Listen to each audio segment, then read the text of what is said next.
Before the age of tall masts and printed atlases, the world was not empty. It was unknown.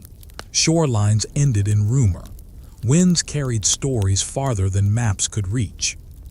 Yet people moved, step by step, tide by tide, charting memory onto water and sand.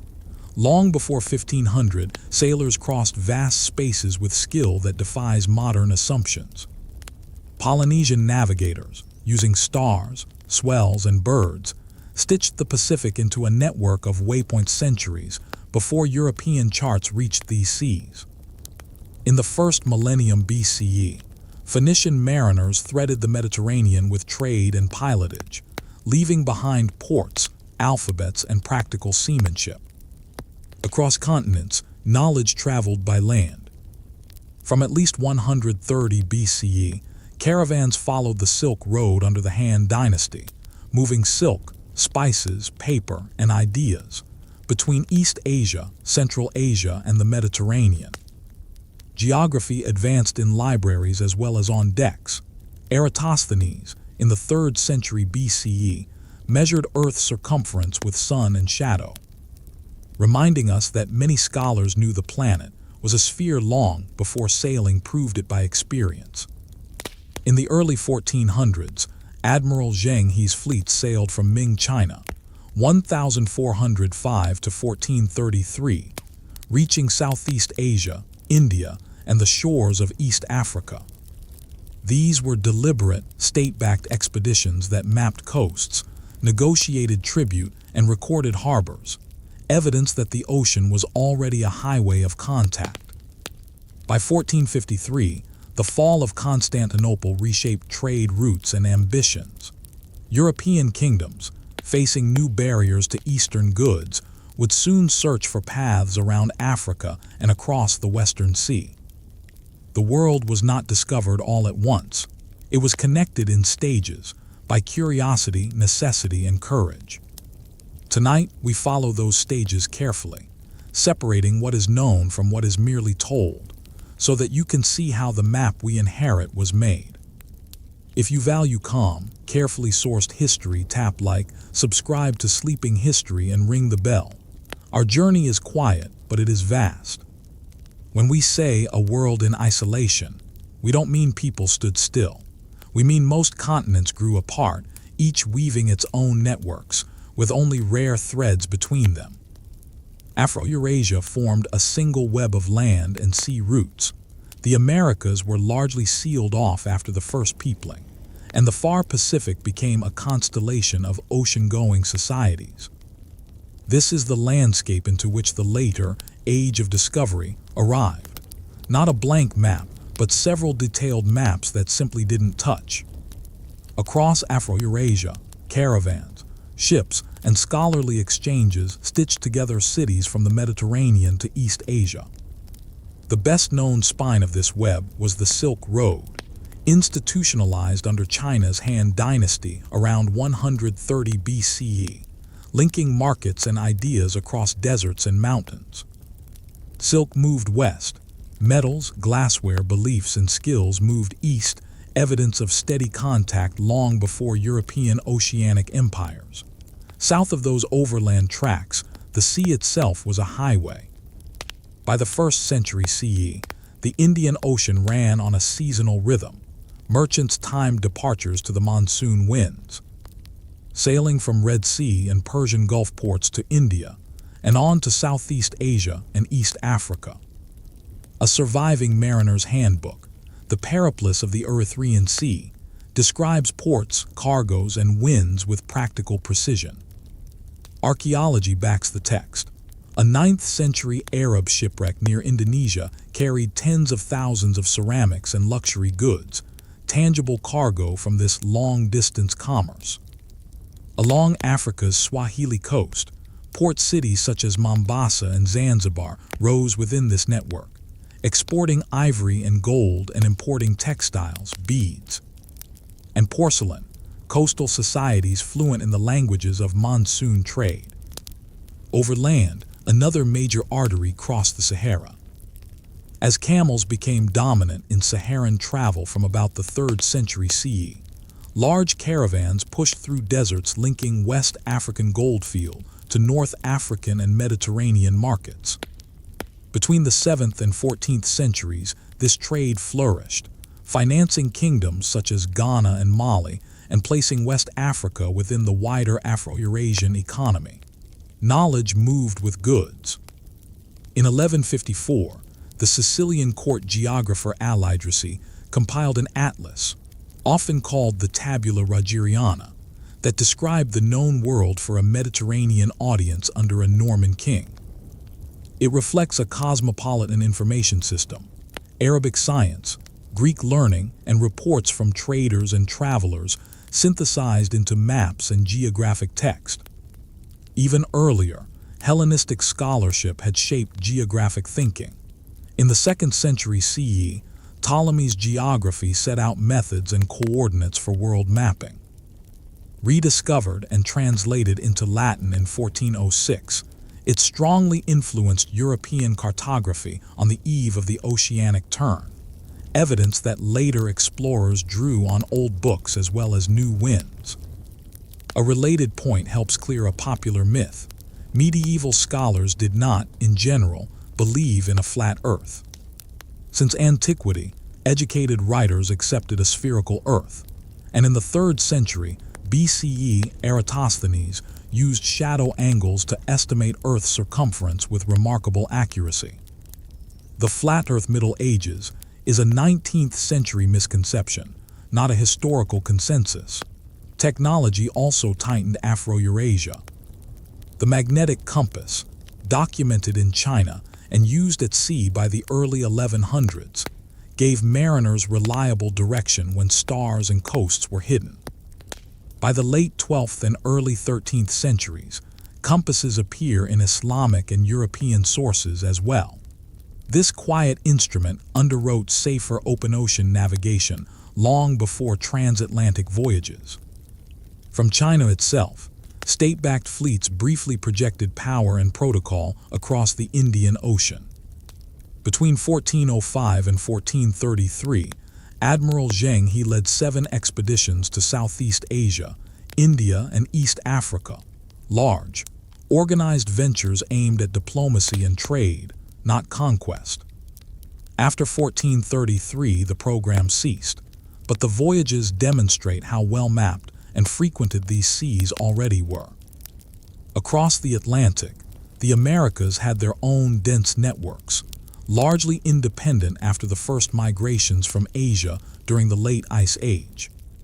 Current research places initial peopling at least 15,000 years ago, possibly earlier, via Beringia and coastal routes.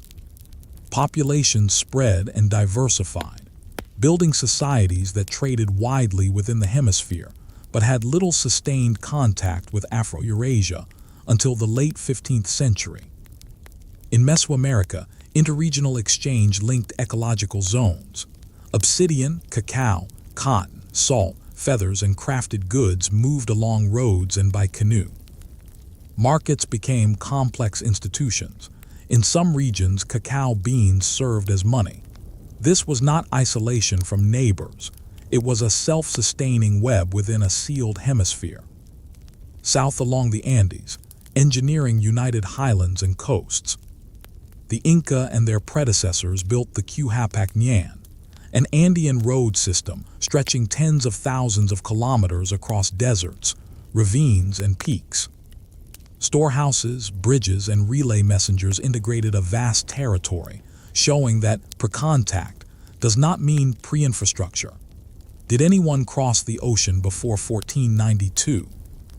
The most secure case is the Norse. By around 1000 CE, Vikings reached North America. Recent tree ring analysis tied to a known solar storm fixed a cutting date at Elant's Ox Meadows to the year 1021 CE. The contact was real but brief, and did not create durable exchange networks between the hemispheres. Meanwhile, in the world's largest ocean, Polynesian seafarers turned vast distances into navigable space. Using stars, swells, birds, and cloud patterns, they settled remote Oceania in stages, voyaging in double-hulled canoes. Most scholars date initial settlement of Hawaii to centuries before 1000 CE, with later migrations from Tahiti. Aotearoa, New Zealand was reached in the early 13th century, and Rapa Nui, Easter Island, likely around the 12th century. These are remarkable feats of non-instrument navigation within a Pacific-only sphere. Another extraordinary voyage carried Austronesian language and culture across the Indian Ocean to Madagascar. Archaeology and linguistics point to settlement beginning around the 7th century CE, with Malagasy rooted in a southeast Borneo branch of Austronesian, clear proof that long-range blue water crossings were possible outside the later European story. Put together, these cases show a pattern. Afro-Eurasia was tightly connected by land and sea. Oceania was connected across open ocean within its own cultural sphere. The Americas were richly connected internally. But between these spheres, sustained links were rare. That separation shaped biology as well as trade. Domesticated animals, crop complexes, and epidemic diseases evolved differently on either side of the Atlantic. When contact finally intensified after 1492, the results, known as the Columbian Exchange, were transformative and often devastating. Seeing the pre-1500 world this way replaces the myth of static continents with a more accurate picture. Multiple lively worlds, each with highways, markets, maps, and science.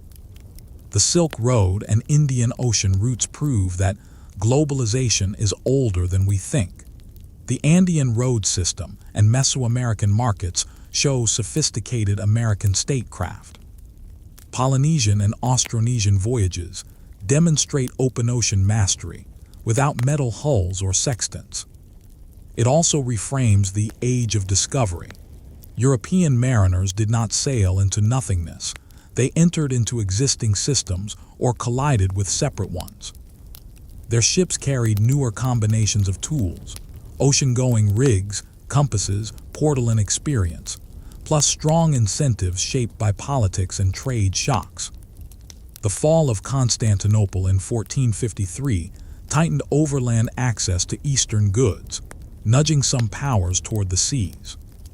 Finally, we return to the human constant that unites these stories, curiosity disciplined by knowledge. From Eratosthenes' geometry to Al-Idris's atlas, from periplus sail plans to Polynesian star paths, people measured, remembered, and taught one another how to move through the unknown. The map of the world before the age of discovery was not empty. Its edges simply hadn't met yet. In the next part, we'll start joining those edges, one coast, one current, one cautious landfall at a time. Long before the cannon and the compass, mariners learned to read a world of signs. Swells that bent around unseen islands, birds banking toward land at dusk, star patterns climbing and sinking with the seasons. They crossed gulfs and archipelagos without printed maps, steering by memory and tradition. These ancient sailors, Polynesian wayfinders, Phoenician and Carthaginian traders, Greek observers, South Asian pilots on the monsoon routes, stitched coastlines into knowledge. Their voyages did not discover an empty world. They connected one already full of peoples and ports. In the Mediterranean, shipbuilding and seamanship matured into a sophisticated craft by the Bronze Age. Excavations of the late Bronze Age Uluburun shipwreck, dated to the late 14th century BCE off the Turkish coast, revealed a merchant vessel carrying copper and tin ingots, glass, ivory, resins, and luxury goods from across the Near East and Aegean. The cargo and the hull's advanced mortise and tenon construction show that long coastal circuits and open crossings were routine centuries before classical Greece. Maritime exchange was not an experiment, it was an industry. By the first millennium BCE, Phoenician city-states such as Tyre and Sidon turned merchant skill into maritime power. Their sailors spread across the Mediterranean, founding colonies from North Africa, most famously Carthage, to Iberia and beyond. The bireme and later the trireme, or powered galleys combining speed with maneuverability, made escort and warfare possible along trade frontiers. The Phoenicians were early innovators in these forms. Their reach helped standardize routes, cargoes, and coastal pilotage. Practical knowledge passed ship to ship and port to port. Carthage, inheriting and extending Phoenician networks in the western Mediterranean, also looked outward to Atlantic shores. A famous, if debated, text, the Periplus of Hanno, records a Carthaginian voyage beyond the Pillars of Heracles, Gibraltar, down the coast of Africa. Scholars disagree on how far his fleet ranged, but the account preserves the tone of a working mariner's log: day runs, landmarks, anchorages, and encounters. Whether Hanno reached deep into West Africa or not, the very existence of such a periplus reveals what ancient navigation valued: repeatable directions rendered in distances, bearings, and coastal features. Another enduring story, reported by Herodotus, claims that Phoenician sailors, sent by Pharaoh Necho II sometime between 610 and 594 BCE, circumnavigated Africa, returning to Egypt through the Mediterranean after a multi-year voyage. Herodotus includes a detail he found implausible. On the southern leg, the sun lay to the right, consistent with sailing in the southern hemisphere. That observation makes some historians consider the account plausible, though proof is absent and ancient authors disagreed. The safest conclusion is that Egyptians and Phoenicians were ambitious coastal explorers who could combine segments into very long circuits, even if a full circumnavigation remains unproven. Greek mariners and scholars added a different strength: curiosity disciplined by measurement. In the 4th century BCE, Pythias of Massalia sailed from the Mediterranean to the Atlantic coasts of northwest Europe, reaching Britain and describing a far northern Thule, perhaps coastal Norway or Iceland, and noting the midnight sun and tides. Though later writers doubted him, modern assessments find core elements credible. Pythias represents a pattern. Greek voyages often paired observation with theory, recording latitudes by the height of the sun, tides by lunar phase, and distances by days under oar and sail. That union of practice and theory reached inland libraries as well. While not a sailor, Eratosthenes in the 3rd century BCE used shadow angles at Syene and Alexandria to estimate Earth's circumference with impressive accuracy, guiding later navigators in a spherical worldview. His work exemplifies the point. Ancient seamanship drew on wider scientific traditions, and those traditions, in turn, were sharpened by the needs of travel. Knowledge of a round Earth was not a Renaissance invention. It was old, practical, and useful. East of the Mediterranean, another school of mariners mastered a much wider water, the Indian Ocean. By the 1st century CE, sailors from the Red Sea, Arabian coasts, India, and Southeast Asia timed voyages to the monsoon winds, outbound on one seasonal reversal, home on another. A Greek-Egyptian mariner's guidebook from this era, the Periplus of the Erythraean Sea, lists ports, winds, and commodities from the African Horn and Arabian shores to western India and the Bay of Bengal. The document reads like a pilot chart turned into prose, a proof that transoceanic trade in spices, textiles, ivory, pearls, and aromatics ran on predictable schedules anchored by weather and experience. What made these Indian Ocean runs feasible was not luck, but method. Pilots learned to depart with the southwest monsoon and return on the northeast monsoon, reducing uncertainty and making blue water legs shorter in time if not in miles. Ports adapted to the rhythm. Warehouses, money changers, translators, and shipyards formed a service ecosystem from Egypt and the Persian Gulf to western India and beyond. The ocean was not a barrier. It was a corridor with seasons as timetables. Meanwhile, entirely separate from Afro-Eurasian circuits, a different tradition of blue water mastery unfolded across the largest ocean on Earth. The Austronesian expansion, originating in island Southeast Asia, sent seafarers into the Pacific over many centuries, reaching remote Oceania. From western Polynesia, voyagers fanned east and south, settling archipelagos step by step. Genetic and archaeological syntheses now place a sequence of movements through central East Polynesia, with waypoints such as Rarotonga and the Cook Islands by roughly the 9th century CE, and major final landfalls like Aotearoa, New Zealand, established around the 13th century. These were not accidental drifts. They were the results of intentional, repeatable voyaging in double-hulled canoes guided by stars, swells, and wildlife. Polynesian wayfinding rested on empirical rules transmitted orally. The rising and setting azimuths of key stars marked headings. Swell patterns revealed the presence of distant land masses. Bird flights at dawn and dusk hinted at nesting sites. Cloud ankles piled over high islands betrayed land beyond the horizon.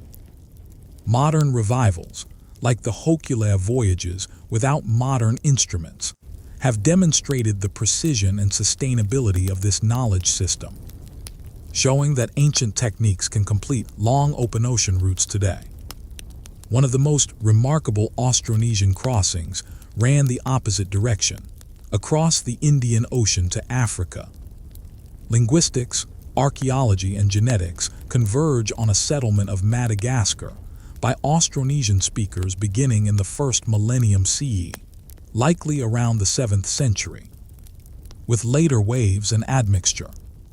Malagasy, Madagascar's language, belongs to the Austronesian family and is closely related to Southeast Bornean languages, a linguistic compass pointing back across the ocean. The settlement stands as hard evidence that pre-medieval mariners could organize multi-week blue water voyages at continental scale. To understand ancient mariners, focus on what they optimized: hulls, rigs, crews, and knowledge. Mediterranean galleys, biremes and triremes, were wooden machines built for speed and control in narrow seas, with oars for precision near coasts and square sails for passages. Their naval role encouraged tactical drills and standardized logistics, water casks, grain rations, beaching routines, and rest cycles for oarsmen. Merchantmen, in contrast, fattened their beams for cargo and stability, trusting seasonal winds and pilotage rather than sprint speed. In the Indian Ocean, sewn plank and stitched timber hulls, and later sturdier nailed constructions, married well to monsoon timing. In the Pacific, double-hulled canoes traded raw speed for endurance and safety, distributing weight across two slim hulls with a web of lashings that flexed rather than fractured under ocean swell. Each sea shaped its ships. Navigation methods differed with waterscapes. In the Mediterranean, periplus texts and portolan traditions encoded stepwise coastal routes. Distances were reckoned in day runs and stads, bearings by landmarks and seasonal winds. Celestial cues mattered, but dead reckoning and coastal cues dominated. The Indian Ocean demanded seasonal strategy more than fine daily navigation. Leave at the right time, and the wind does much of the work. Leave at the wrong time, and even a good pilot fights nature. Across the Pacific, where coasts vanish beyond the horizon for days or weeks, wayfinding demanded a mental chart of star paths and swell matrices, navigation as choreography, not solely geometry. The ancient record also preserves humbler, more routine movements that nonetheless transformed worlds. Coastal cabotage, short hops from bay to bay, carried pottery styles, fishing techniques, and crops. In the Western Mediterranean, Punic amphorae mark wine and oil circuits. In the Aegean, the flow of metal ingots and luxury goods traced palace economies. Around the Indian Ocean, The Periplus lists trade goods with almost accountant-like sobriety: ivory, tortoiseshell, aromatics, textiles. These itemized entries are history's proof that navigation served households and markets as much as courts and conquerors. We should be cautious with extraordinary claims. The ancient world loved marvels, and later writers sometimes embroidered sailors' tales. A prudent reading separates plausible seamanship from legend.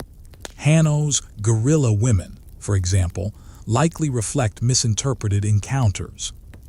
Pythias's Thule is best treated as a real northern excursion, but not a precise modern map point. Necho's alleged circumnavigation remains debated. Yet even stripped of romance, the baseline is astonishing. With wood, fiber, and keen attention, mariners crossed the Mediterranean routinely, the Indian Ocean seasonally, and the Pacific intentionally. These voyages carried ideas along with cargo. Alphabetic writing spread with Phoenician trade. Astronomical knowledge folded back into navigation. Religious practices and artistic motifs traveled in the wake of ships. Ports became cosmopolitan. Translators, money changers, pilots, and artisans knit together strangers with contracts and custom. Knowledge moved both ways. A Greek geographer might learn of cinnamon at an Egyptian dock. An Arab pilot might adopt a new sail trim. A Polynesian navigator might fold a new star memory into his mental chart after a successful landfall. Risk management was also part of the craft. Ancient pilots watched the calendar to avoid storm seasons, hugged lee shores to escape contrary winds, and knew the waiting harbors, where fleets could sit out a blow. They standardized provisioning: water skins and casks, ship's biscuit or porridge grains, salted fish and oil.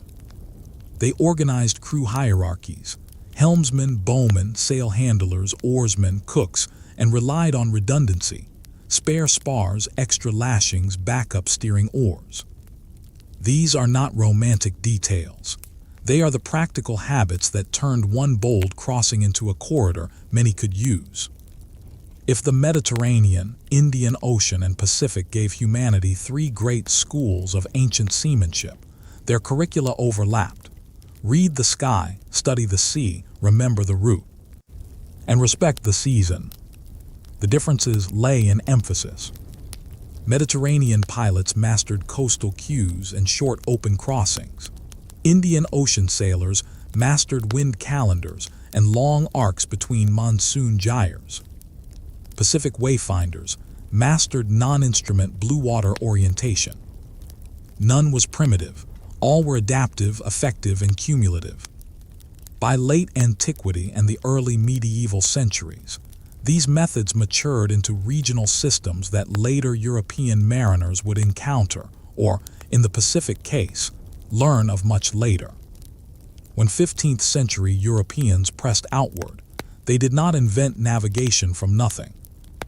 They blended Mediterranean hull traditions, Atlantic rig improvements, and a growing scholarly toolkit with roots and port knowledge long stewarded by Arab, Indian, and East African pilots in the Indian Ocean, and they sailed across a Pacific already mastered by Polynesian navigators. The so-called Age of Discovery was an age of encounter between old systems. To appreciate the first great voyagers is to grasp what they proved. The planet is legible to patient observation. Eratosthenes reading shadows, Pythias noting tides and latitude, Periplus authors listing winds and ports, Phoenician and Carthaginian skippers plotting coastal chains, Tamil, Arab, and Egyptian pilots turning monsoon into schedule, Polynesian navigators reciting star paths as if singing the sea into a map.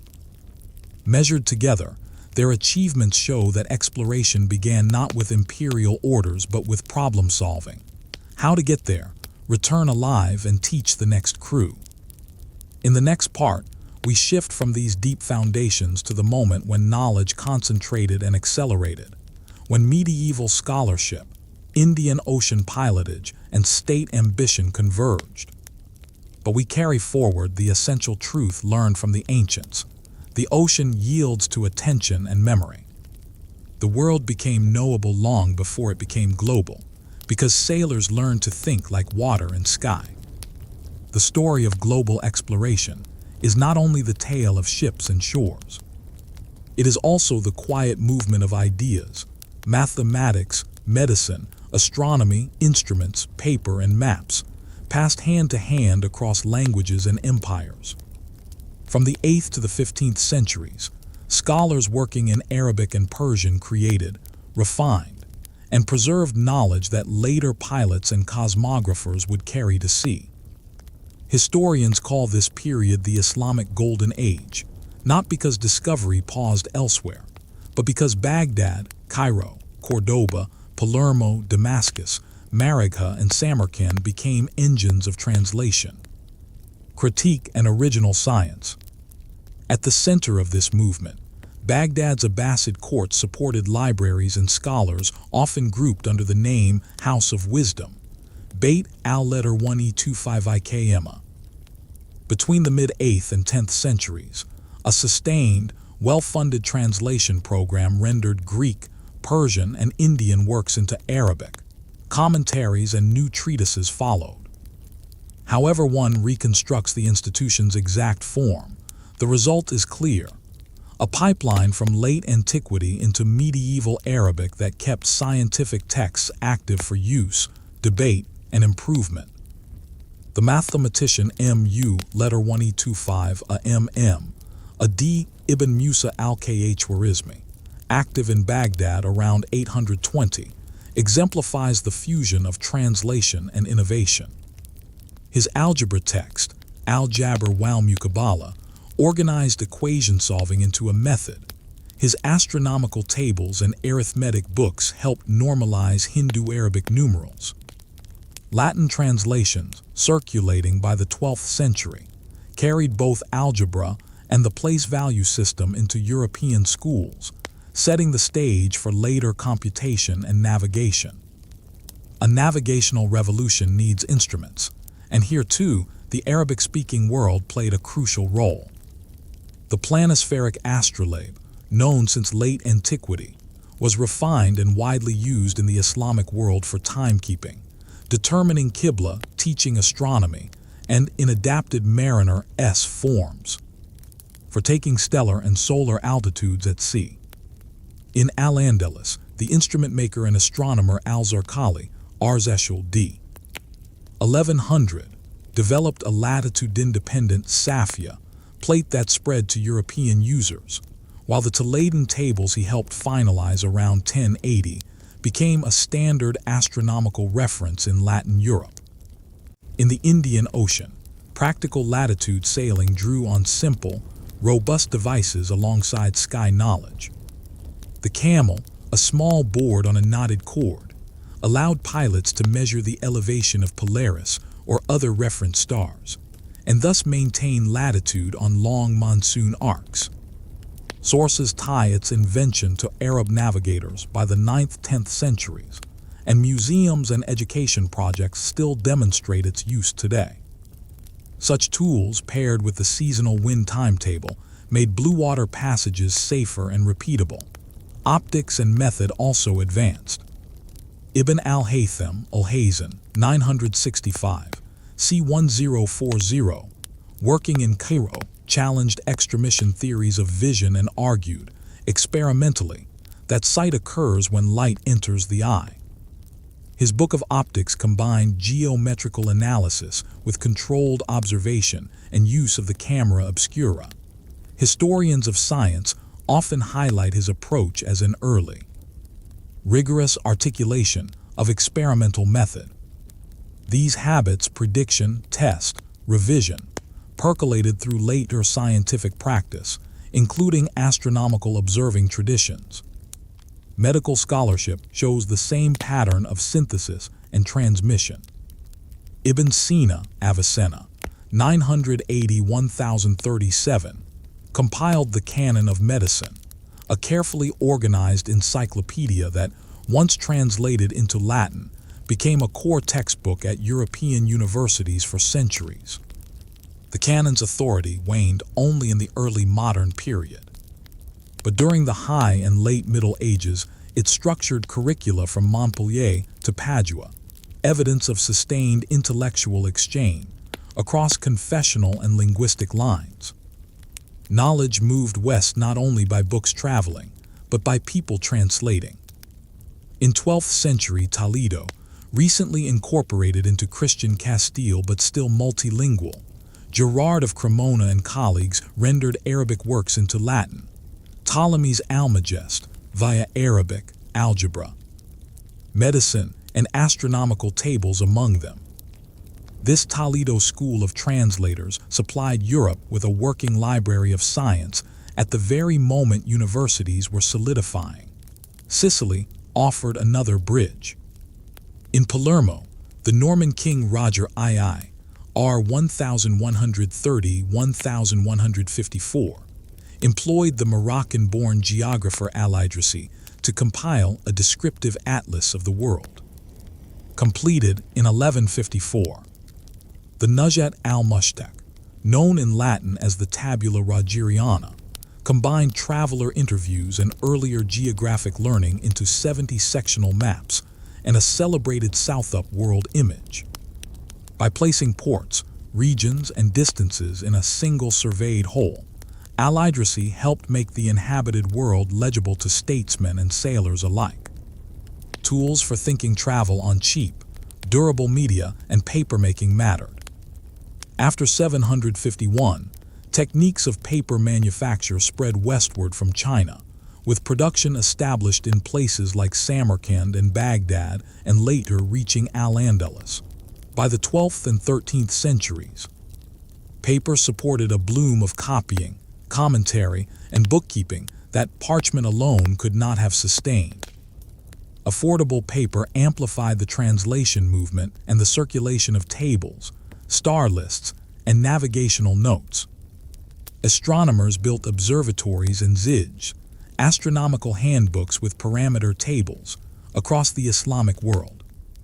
The Maragha Observatory, founded 1259 under N a letter 1E63 I Macron R al-Din al letter 1E6 Du Macron Si Macron, assembled instruments, staff, and patronage to refine planetary models. Its tables, the Zij-i-Ilkhani, were completed in the 1270s. Historians note mathematical devices like the letter 1E6 Du Macron Si Macron couple, later echoed in early modern astronomy. Even when models remained geocentric, the precision of parameters and observing routines set new standards. Farther east in Samarkand, the Timurid prince astronomer Ulugh Beg built an observatory in the 1420s and sponsored a major star catalog, the Zij-i-Sultani. Working with mathematicians like Jamshid al-Kashi and letter 2 BF, L.I. Macron Quishji, Ulugh Beg's team measured stellar positions with remarkable accuracy. The site's great masonry sextant survives in part. Although the observatory was destroyed in 1449, its tables circulated and influenced later work. Andalusi science had already seeded Latin Europe with data. The Toledan tables, compiled around 1080 by Muslim and Jewish astronomers, then translated into Latin, guided planetary calculations for centuries, and were later updated as the Alphonsine tables in 13th century Toledo under King Alfonso X. This continuity shows how institutional support, whether Muslim Taifa or Christian crown, kept technical astronomy moving forward on both sides of political and religious boundaries. Geography and travel writing stitched the map to lived roots.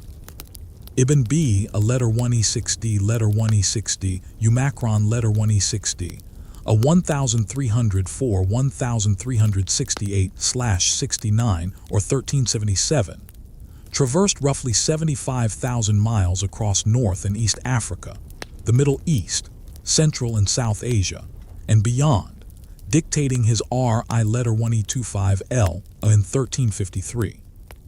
Though not a scientist in the narrow sense, his detailed notes on ports, monsoons, caravan paths, and courtly networks illustrate an integrated Afro-Eurasian world in which knowledge, law, and commerce moved with relative ease. Navigation drew practical benefit from this scientific ecosystem. Astronomical handbooks provided declinations and star lists for latitude reckoning. Astrolabes and quadrants turned angles into positions. The camel simplified open ocean latitude sailing in the Indian Ocean, and port knowledge accumulated in Arabic and Persian pilot books, alongside Greek-Arabic paraploy and later Latin rudders. When Portuguese pilots began methodical oceanic ventures in the 15th century, they operated in a hemisphere where tools and tables, many with Arabic pedigrees, were already at hand. The transfer also ran through numbers and notation. Place value numerals with a symbol for zero made arithmetic faster and more reliable than Roman numerals, vital for accounting, exchange rates, and astronomical reduction.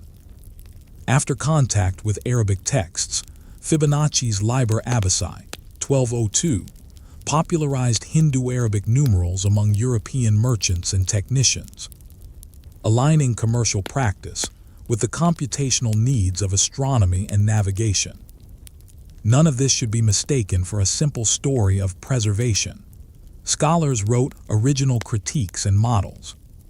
Ibn al-Haytham reframed vision through experiments. Al-Khwarizmi systematized algebra. Al-Zarqali devised new instrument plates and observed solar motion with care. Letter 1E6D, U Macron S.I. Macron S-Team at Maragha developed kinematic devices to address Ptolemaic anomalies. Ulugh Beg's catalog sharpened star positions. The translation movement created a platform, but innovation kept the platform alive. The Mediterranean and the Indian Ocean were the testing grounds where numbers met wind. Astrolabes and tables converted celestial geometry into departure angles and prayer times. The monsoon schedule turned seasonal wind reversal into a sailing calendar. Paper spread the notes cheaply. Translators normalized vocabulary so that a pilot in the Red Sea and a scholar in Toledo could mean the same thing by declination or right ascension. This semantic standardization, largely byproduct of the Arabic scientific lexicon, made later cross-cultural borrowing easier. The political map mattered. Courts that prized astronomy and timekeeping funded observatories and calendars. Jurists interested in Qibla and Ramadan visibility kept geometry practical. Merchants demanded accurate conversion, measurement, and bookkeeping. In Palermo, a Christian king drew on Muslim and Greek expertise. In Toledo, a Christian cathedral city housed Arabic libraries. In Samarkand, a Timurid prince turned his capital into a math and astronomy hub. Knowledge transfer was not a straight civilizational line. It was a braided river with many channels. If we ask how this long intellectual current touched later exploration, 3 links stand out. First, computational tools, algebra, trigonometric tables, place value numerals, made astronomical reduction and navigation practical. Second, instruments, the astrolabe and its variants, plus simple aids like the camel, enabled repeatable measurements afloat. Third, cartography, exemplified by Al-Idrisi's atlas, organized spatial knowledge into a single image, even if south sat at the top. The ocean is unforgiving. Method turned risk into route. A final reminder, historical myths sometimes blur this picture. The Golden Age did not merely store Greek wisdom for Europe, it expanded and re-engineered it. Nor did knowledge travel only one way. As Latin Christendom absorbed Arabic texts in the 12th and 13th centuries, feedback loops emerged, commentaries, translations back and forth, mixed teams in Iberia, so that by 1500, the intellectual toolkit of European pilots and cosmographers was already hybrid. The age of discovery launched with sails full of older winds. In our next part, we turn to the geopolitical spark that pushed European kingdoms seaward in the 15th century. But as we watch new caravels and naus appear on Atlantic horizons, keep this foundation in view. A centuries-long transfer of method, numbers, instruments, maps, and paper that made the earth calculable, and therefore traversable. When historians say the age of discovery, they don't mean that the world was unknown before Europeans sailed west.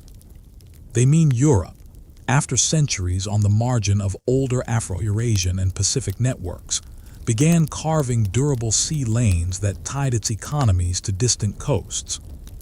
The spark was not one thing but a bundle.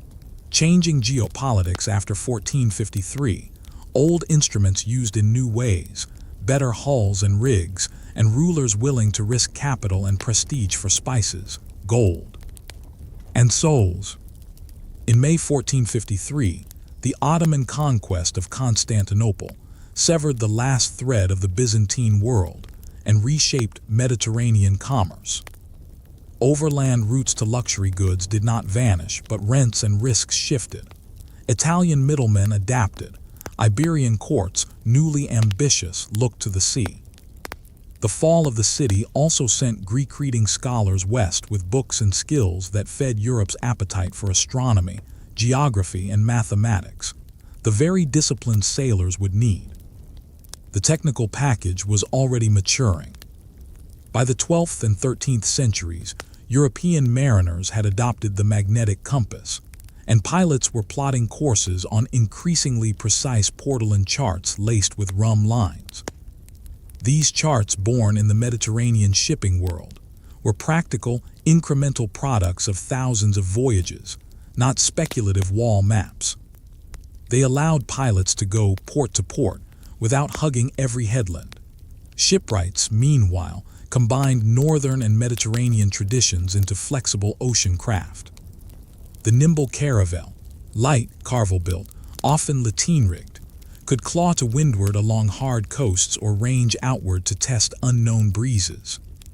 For heavier loads and ocean endurance, the broader carrack emerged with mixed square and lateen sails. These hulls were not magic. They were appropriate tools matched to an Atlantic of fickle winds and long swells. One more quiet revolution mattered: print. Mid-15th century movable type, printing in Mainz multiplied tables, almanacs, and practical treatises. By 1500, roughly 9 million books had been printed in Europe, an information shock that lowered the cost of sharing star lists, sailing directions, and mathematical methods.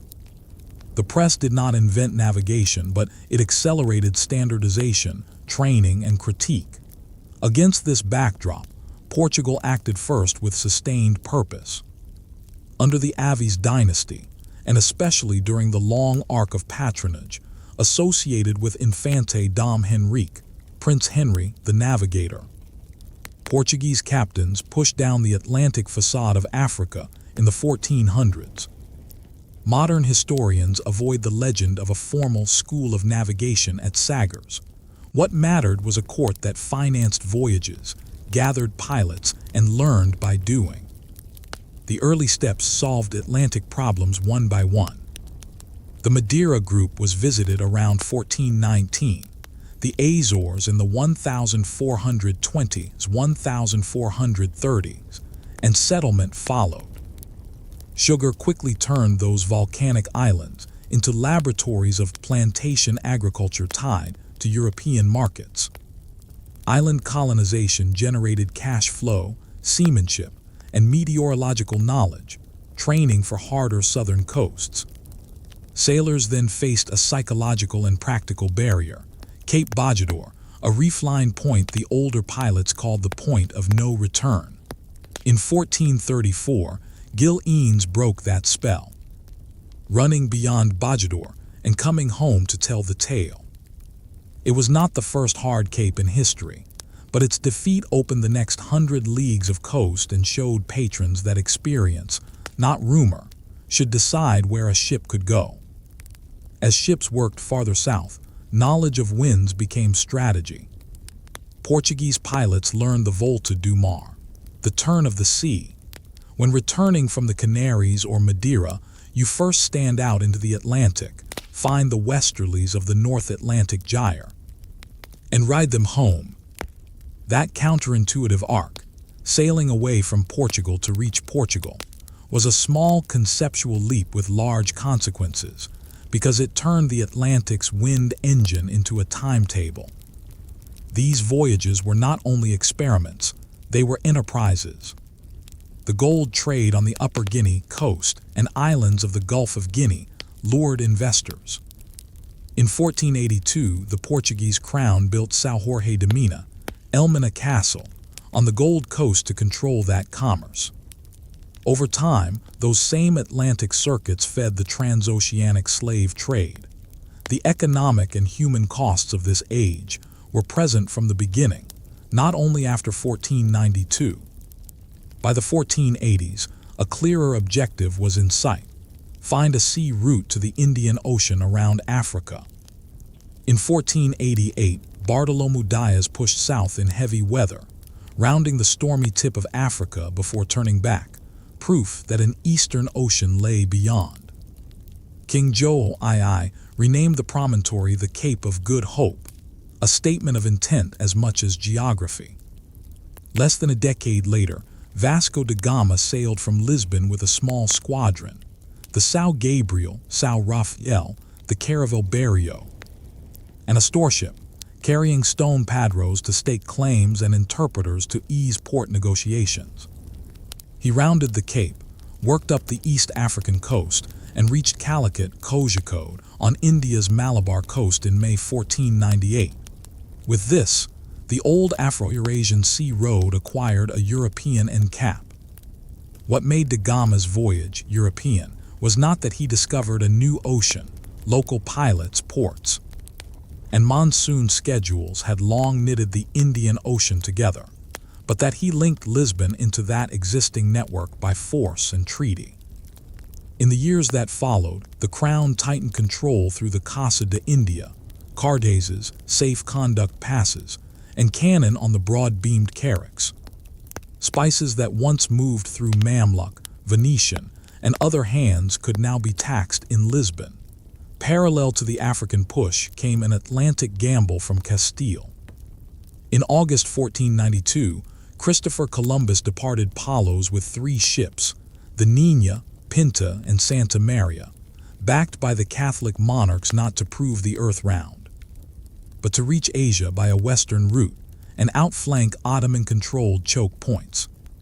His landfall in the Bahamas on October 12, 1492, created a new, regular transatlantic corridor for Europeans, even as millions already inhabited those shores. Diplomacy quickly followed discovery. The Treaty of Alcasovas in 1479 had already divided Atlantic spheres between Portugal, Azores, Madeira, Cape Verde, Guinea, and Castile, the Canaries. After 1492, a new bargain was needed. In 1494, the Treaty of Tordesillas shifted a papal demarcation westward, granting Castile rights to lands west of the line and Portugal rights to lands east, an abstract cut with concrete consequences from Brazil to the Moluccas. Other European powers ignored it, but for a crucial half-century, it set expectations and reduced Iberian war risk at sea. Key enabling habits matured alongside treaties.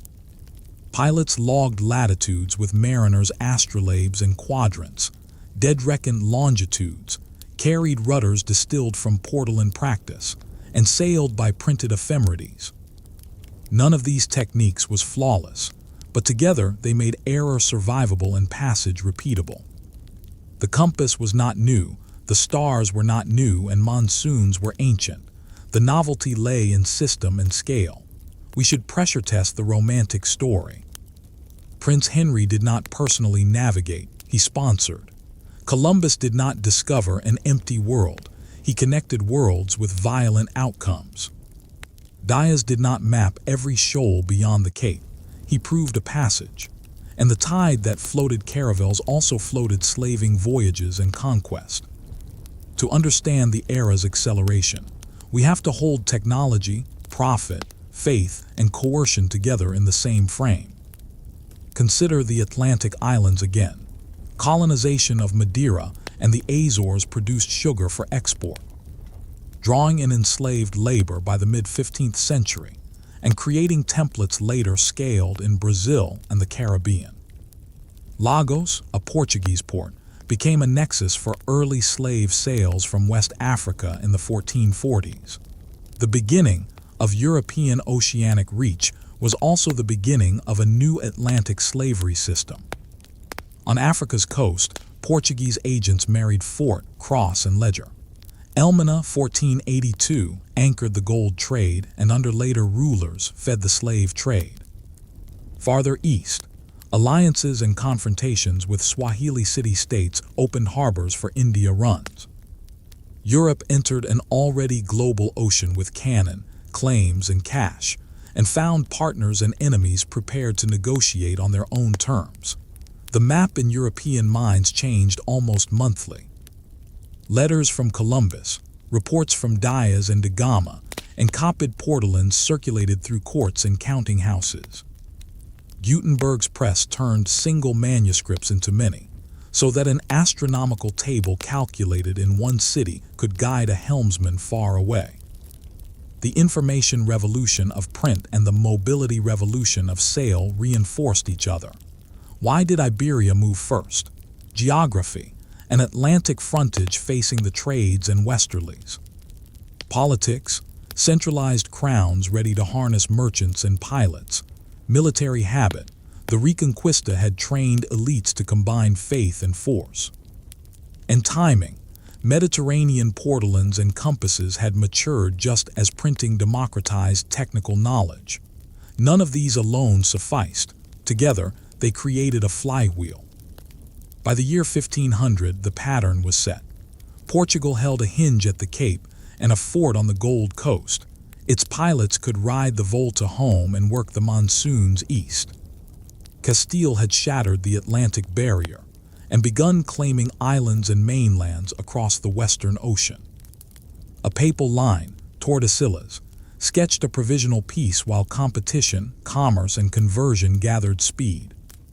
Europe had found not new worlds, but new ways to reach old ones, and in the Americas, lands unknown to them but long peopled. The age of discovery begins here not because earlier exploration was small, but because after these moves, European ships could now loop continents in planned circuits, Lisbon to Mina to Calicut and back, Seville to the Caribbean and back, sustained by instruments, charts, seasonal winds, and printed know-how. In the next part, we follow the southern arc in detail, around Africa to the Indian Ocean, where the promise and the violence of a sea route to Asia became the axis of a new global economy. The European sea road to Asia did not appear in a single triumphant voyage. It was built in stages. Each cape, current, and coastline learned the hard way, until a continuous arc wrapped around Africa and into the Indian Ocean. This chapter follows that arc, from early Portuguese probes to the first regular spice runs, showing how experience, instruments, and local partnerships turned the southern oceans into a workable highway. In the 1430s, Portuguese captains began pushing past the fearsome shelf of Cape Bojador on Africa's northwest shoulder. Gil Eanes' successful passage in 1434 shattered the superstition that beyond the Cape seas boiled or winds never let a ship return. What changed after Bojador was not the shape of Africa. It was the mindset of investors and pilots. Each new headland became a problem to solve with better timing, sturdier hulls, and more exact notes. What mariners called rudders, copied and improved voyage by voyage. The Atlantic taught its own logic. Pilots learned the volte du mar, the turn of the sea. To come home from the south or southwest, do not claw straight back against the trades, stand out into the ocean first. Climb into the westerlies, then arc toward Portugal. That counterintuitive S-shaped track, riding the North Atlantic gyre, converted wind patterns into a timetable. In time, they found a mirror logic in the South Atlantic. Dip far to the southwest to pick up the westerlies that would sling them toward the African tip. Navigation became meteorology practiced with ropes and canvas. As reconnaissance deepened, the Portuguese placed markers, padros, stone crosses set on capes, to assert presence and aid memory. Far more important than symbols were the bases to victual, repair, and trade. São Jorge de Mina, Elmina, was founded on the Gold Coast in 1482 to manage the gold trade. Island colonies, Madeira, settled after the 1410s, and the Azores by the mid-15th century, supplied timber, food, sugar, and harbors.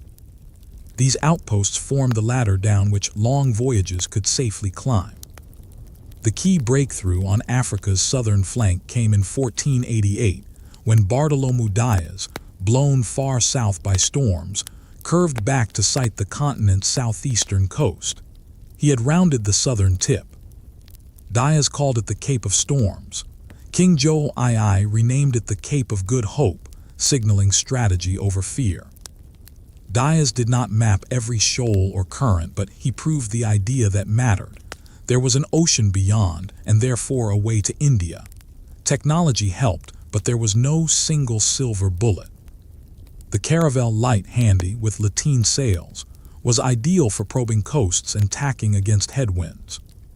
For the heavy lifts of ocean carriage, the broader carrack now carried deep stores, guns, and cargo. Pilots steered with a magnetic compass, kept a dead reckoning account of speed and course, and checked latitude by measuring the sun or stars with a mariner's astrolabe or quadrant. Accuracy was rough but routine, enough to keep a ship on the right band of ocean while the crew watched for landmarks and soundings. In July 1497, Vasco da Gama sailed from Lisbon with a small squadron, the São Gabriel, São Rafael, the caravel Berrio, and a storeship. He used the South Atlantic Volta. From the Cape Verde area, he stood far southwest into open water, then curved back east toward the African tip on the westerlies.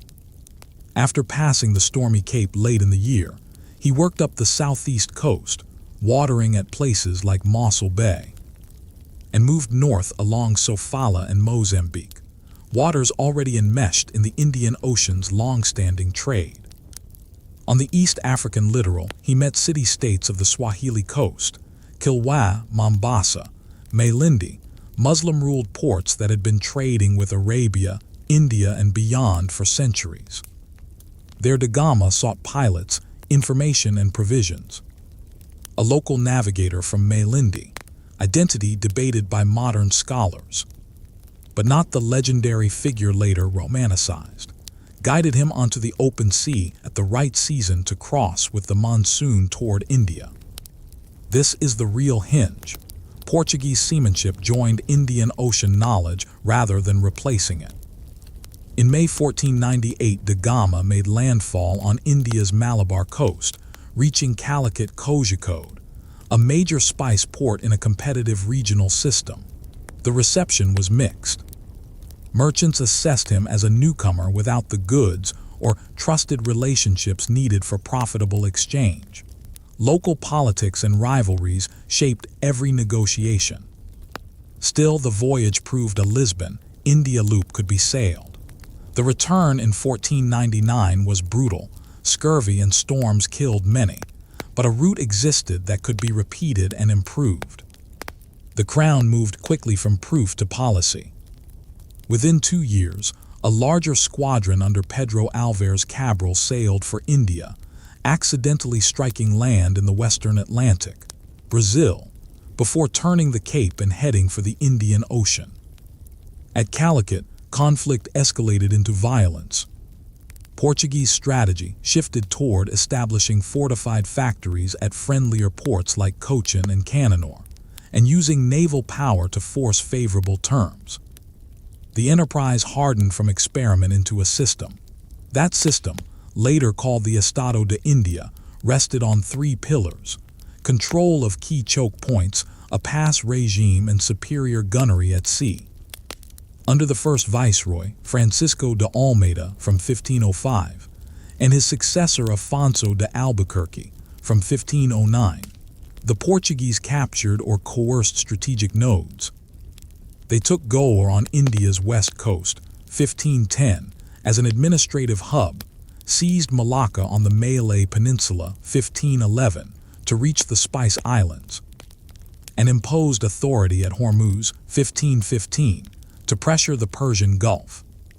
To regulate commerce, they tried to compel ships to carry a cardas, a Portuguese safe conduct, turning pre-existing trade into licensed trade. And on blue water, heavy broadside guns on stout hulls made them formidable against opponents used to different naval tactics. From Lisbon's perspective, the prize was the spice trade. For centuries, pepper, cinnamon, cloves, nutmeg, and other goods had moved across the Indian Ocean to the Red Sea or Persian Gulf, then overland or by shuttle to Mediterranean middlemen, including Mamluk Egypt and the Venetians. By rounding Africa and interposing armed shipping at the source, the Portuguese aimed to divert a significant share of that value through the Cape route. Early in the 1500s, their fleets achieved enough control, never total, to shift Europe's supply lines toward the Atlantic. None of this erased the dangers of the southern seas. The Agulhas Current, sweeping southwest along Africa's southeast coast, can trap ships against a lee shore. Sudden weather changes near the Cape can pound even large naus. The return from India often rode the roaring Forties east of Madagascar before bending up the Atlantic, a fast but stormy track. Scurvy remained a persistent killer until citrus solutions were rediscovered and adopted much later. Every success in the ledger sits next to losses under gray seas. We should also confront the costs to people along the route. Elmina's fort managed gold and, over time, supplied human beings to new enslaving systems. Slaving voyages multiplied as Atlantic plantations expanded.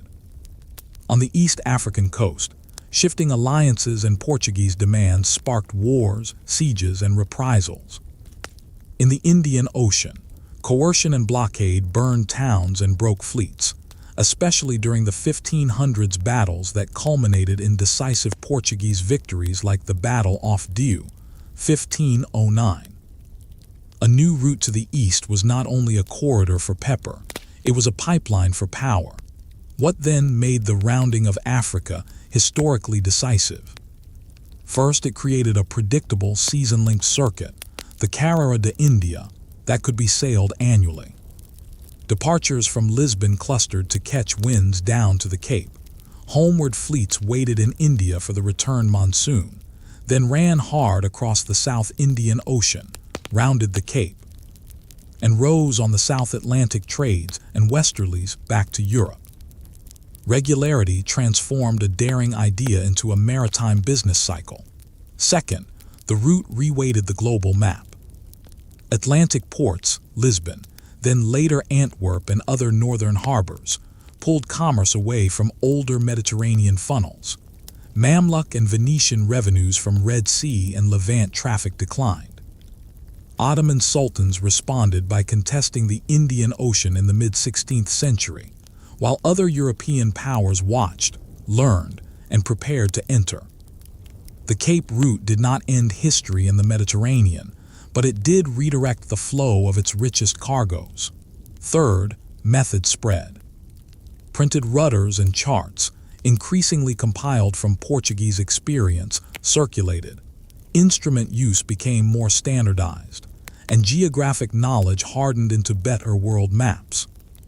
Even when details were secreted by the crown, leaks and copies proliferated. Within a generation, Europeans had reasonable expectations about latitudes, distances, and seasons from Lisbon to Goa. That predictability encouraged imitation and competition. Not every legend survives scrutiny. Prince Henry did not found a formal navigation school at Sagres. The crown's achievement was cumulative patronage and relentless experimentation. Vasco da Gama did not discover the Indian Ocean trade. He connected to it and then helped militarize Europe's role within it. And the oft-repeated claim that a famous Arab poet pilot personally guided him from Malindi rests on later misattribution. What the sources support is simpler and more telling. Indian Ocean pilots already knew how to cross with the monsoon, and Europeans were willing to learn from them when it served their aims. Local knowledge remained decisive everywhere. Along Angola and Namibia, sailors read coastal color and swell to avoid lee shores. At the Cape, they watched barometer and cloud. Up the Mozambique Channel, they hugged or dodged currents according to wind and season. In Malindi, Kilwa, and Mozambique Island, they bought food, hired carpenters, negotiated with rulers, and listened to those who knew the waters. The new route was a braid of Atlantic technique, an Indian Ocean experience. By the 1510s and 1520s, the route was institutionalized. Fleets had standard departure windows. The Crown's Casa de India managed cargoes, customs, pilots, and pay. Royal chroniclers folded each voyage's notes into the next set of orders. Failures and shipwrecks still came often, but the system learned. In business terms, variance narrowed. In human terms, more crews survived and more cargo arrived on time. This is what it means to turn an ocean into a road. The rounding of Africa also changed inland lives far from the surf. In Europe, cheaper pepper and new luxuries altered diets and fashions. Royal coffers swelled and financed wars. In the Indian Ocean, Portuguese bases redirected some commerce and strained others. Muslim, Hindu, and African merchants adapted, resisted, or collaborated as conditions demanded. On Atlantic coasts, fort towns grew where caravans met sea, and tragically, new markets for enslaved labor expanded. A shipping lane is never just a line on a chart. It is a redistribution of risk and reward. As a piece of historical engineering, the achievement is stark.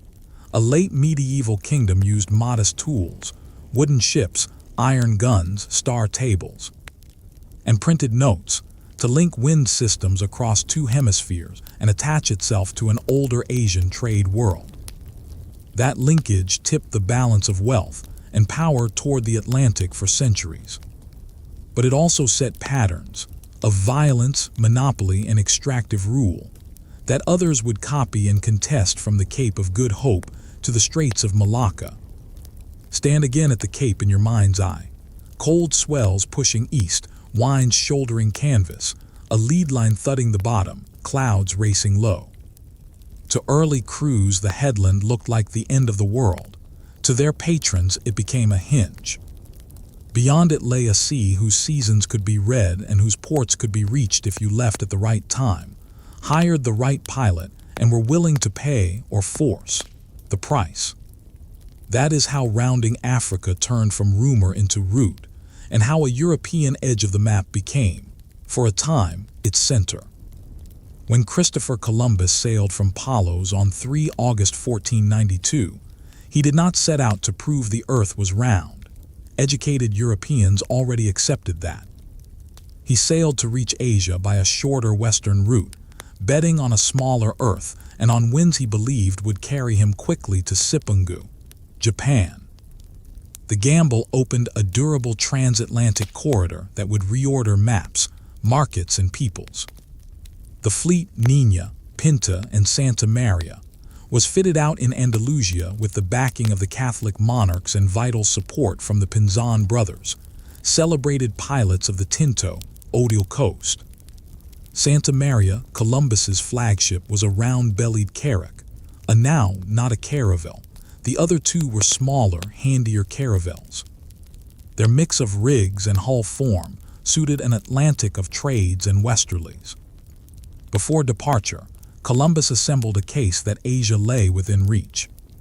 He leaned on a letter and map associated with the Florentine cosmographer Paolo dal Pozzo Toscanelli, and on circumference figures that, through a tangle of ancient and Arabic sources, came out too small. The miscalculation, confusing mile systems and favoring low estimates, shrank the ocean on paper. In reality, Asia was far beyond the capacity of 3 small ships to reach non-stop. Only the presence of the Americas made his crossing survivable. After a stop in the Canary Islands for repairs and rigging, Columbus rode the northeast trades on a deliberate southerly track. Trade winds and the sandglass set the tempo. Dead reckoning kept the course. Faith and discipline kept the crews working as the weeks stretched. On 12 October 1492, a lookout cried land. The island, called Guanahani by its inhabitants, was renamed San Salvador. Which modern island it was remains debated, though San Salvador Island is a strong candidate. The men he met were Taino, Arawakan-speaking peoples whose towns impressed Spanish chroniclers with their order and scale. Later estimates of population vary widely, but modern scholarship emphasizes that the Caribbean at contact was neither empty nor simple. It was densely settled, politically layered, and economically active. Columbus recorded possession rituals. The Taino extended cautious hospitality. Within a generation, disease, forced labor, and violence would crush those communities. From that first landfall, Columbus worked islands, the Bahamas, then Cuba's northern coast, then Hispaniola. On Christmas night, 1492, Santa Maria grounded off the north coast of Hispaniola. Her timbers became a small fort, La Navidad, where Columbus left 39 men and promises to return. He sailed home in Nina, while Pinta, under Martin Alonso Pinzon, made her own hurried passage to Spain. La Navidad would be ashes and silence when the fleet returned in 1493. The homeward leg proved why this voyage changed everything. Columbus learned the return pattern that would steer transatlantic shipping for centuries, climb north into the westerlies, then run east for Europe. Blown toward the Azores by February storms, he limped into Lisbon on 4 March 1493, then reached Palos on 15 March.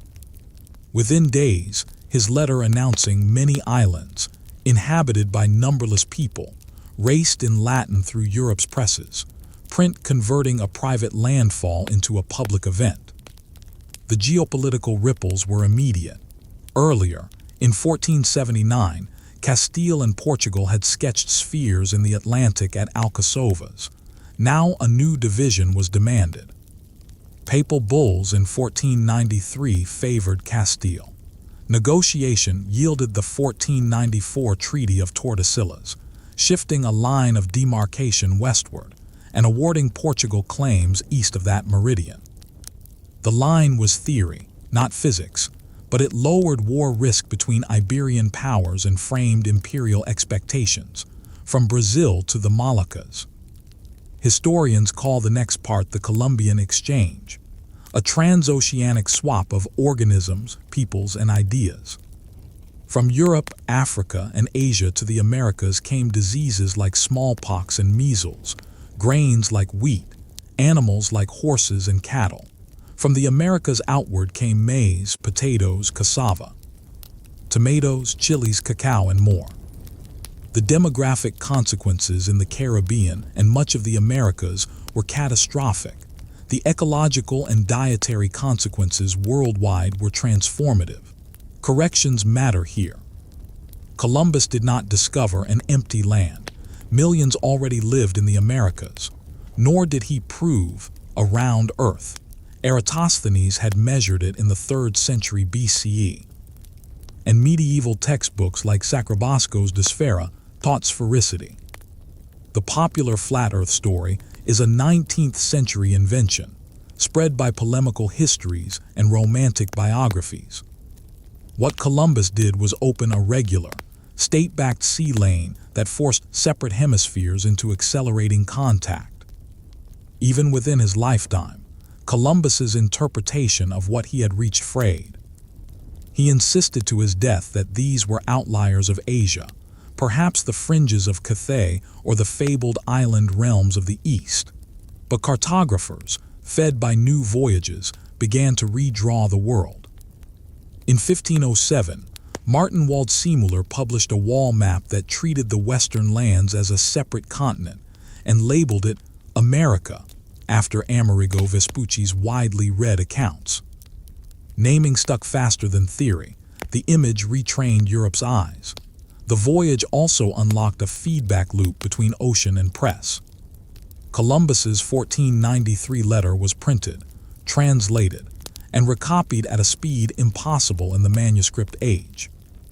Merchants, princes, and pilots digested its claims alongside rumors, charts, and returns from subsequent fleets. Information begat investment. Investment begat ships. Ships begat more information. The Atlantic became not just navigable but legible. We should keep our ethical lens sharp. The very first settlement, La Navidad, ended in violence and death. Within years, the encomienda system and slaving raids devastated island societies. Forced labor, hunger, and pathogens erased most of the Taino population on Hispaniola in the early 1500s. The voyage that changed everything also changed everything for them. First, navigation on the 1492 voyage was neither mystical nor crude. Latitude was judged by solar and stellar altitudes with simple instruments. Longitude remained a guess refined by dead reckoning and experience. More decisive than instruments was Columbus's exploitation of wind systems, the trades westward, the westerlies home, embedding his track in the engine of the Atlantic. That pattern became the skeleton of European Atlantic sailing. The ships themselves remind us what was at stake. Santa Maria, slow and stout, wrecked on Christmas. Nina, weatherly under lateen and then square topsail, carried the admiral home. Pinta, ranging ahead, reached Spain first with news. Even these details became part of a European memoryscape, proof that modest tools could pry open world-changing routes when matched to wind, will, and capital. Columbus returned 3 more times, 1493-96, 1498, 1500, 1500-204, turning reconnaissance into colonization. The second voyage brought 17 ships and settlers. The third and fourth gnawed at South American and Central American coasts, searching for straits and mainland riches. None of these voyages found Asia. All of them multiplied the effects of the first. More ports, more violence, more maps, and more debate about what exactly had been found. Meanwhile, diplomacy adjusted. The bulls of 1493 and Tordesillas in 1494 tried to map morality onto longitude.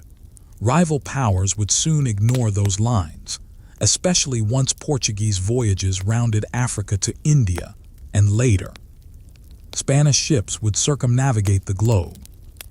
Yet for a crucial half-century, the Iberian partition reduced intra-Catholic war risk and structured early imperial competition over people and pepper alike. Why call this single crossing the voyage that changed everything? Because it created reliable, repeatable two-way traffic between hemispheres that had been largely separate for millennia.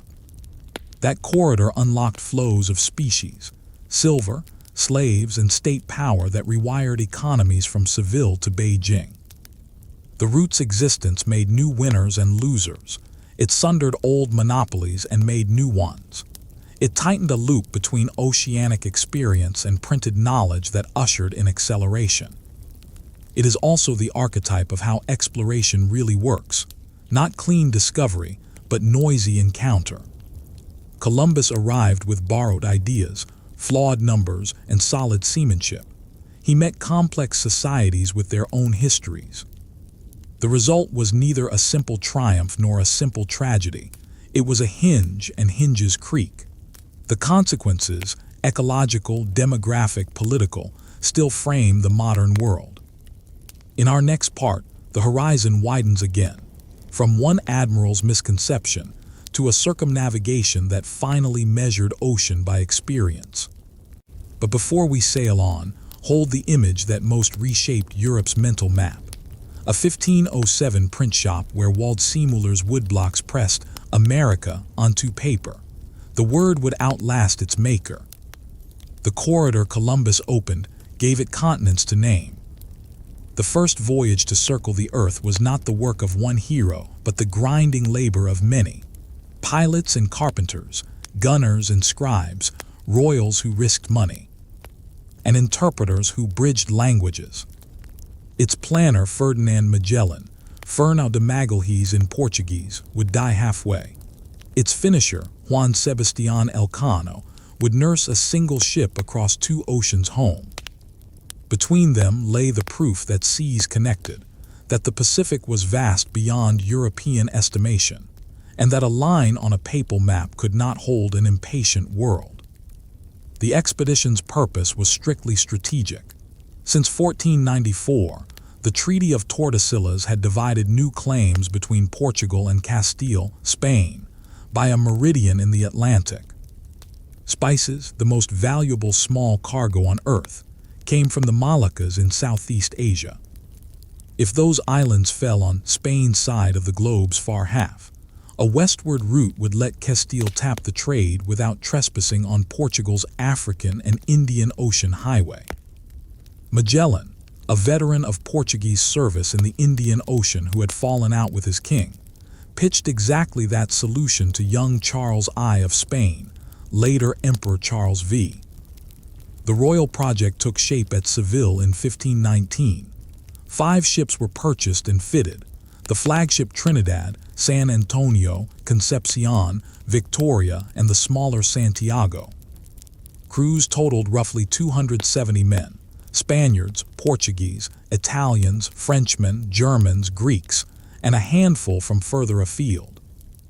Among them was Magellan's enslaved interpreter, often called Enrique of Malacca, taken years earlier in Southeast Asia. His presence would spark later debates about who, in a practical sense, first circled the planet. On 20 September 1519, the fleet dropped down the Guadalquivir from Seville to Sanlúcar de Barrameda and stood into the Atlantic. Their immediate problem was not straits and spices but food, hulls, and morale. How to keep wood afloat and men fed long enough for discovery to do its work. They shaped a southwesterly course, making the Canary Islands, then ran for the equator and the South Atlantic on a long, patient arc. Landfall on the Brazilian coast gave the first respite, then the coast bent south and the weather hardened. Wintering at a bleak Patagonian harbor, Puerto San Julián, tested the command. Men feared ice and emptiness, leaders feared each other. A serious mutiny broke out in April 1520. Magellan, cold and methodical, crushed it. One captain was executed, others were marooned, rank-and-file conspirators were punished. The fleet survived, but trust thinned. Shortly after, the small ship Santiago, sent to scout, wrecked in a storm. Its crew staggered back overland with news and hardship carved into their faces. In October 1520, with spring returning to the southern hemisphere, the ships probed a deep inlet at latitude 52 degrees south. What looked like another bay opened and kept opening. Channels, islands, willowas, currents that smelled of the Pacific. For over a month the fleet threaded this icy labyrinth, sounding carefully and anchoring often. One ship, San Antonio, deserted and fled back to Spain, carrying pilot knowledge and a slant on the story that would complicate Magellan's reputation at court. The remaining 3 vessels finally cleared the western mouth on 28 November 1520. Magellan, tasting a patch of fair weather after weeks of gales and snow, called the new ocean Mar Pacifico, the Pacific. The name recorded a moment of calm, not a forecast. The crossing that followed redefined European maps. Misled by small Earth estimates and blank charts, the crews expected island chains and quick relief. Instead, they faced a horizon that never seemed to draw closer. They rationed to starvation levels. They chewed leather softened in seawater, gnawed sawdust, and watched gums rot with scurvy. Antonio Pigafetta, the Venetian gentleman who kept the most famous account, wrote with a stunned clarity about weeks without land and the bitter calculus of dwindling food. 99 days after entering the Pacific, on 6 March 1521, the gaunt ships reached the Ladrones Marianas, making crucial landfall at Guam. Trade and disputes flared. The narrative reflects both the sailors' desperation and the jagged misunderstandings of first contact. Reprovisioned, they pushed on westward, and on 16 March sighted the island of Hamonhin in the archipelago now called the Philippines. There, after months of deprivation, everything depended on diplomacy. In the central Philippines, Magellan cultivated alliances, most notably with Raja Humabon of Cebu. Here Enrique's language skills mattered. Though from Malacca, he could communicate in Malay, a lingua franca that helped bridge to local elites and traders. Baptisms and oaths followed, gestures at once spiritual, political, and tactical. Magellan, a devout man and a royal captain, saw conversion, the crown's prestige and strategic security as a single knot. He would pull too hard.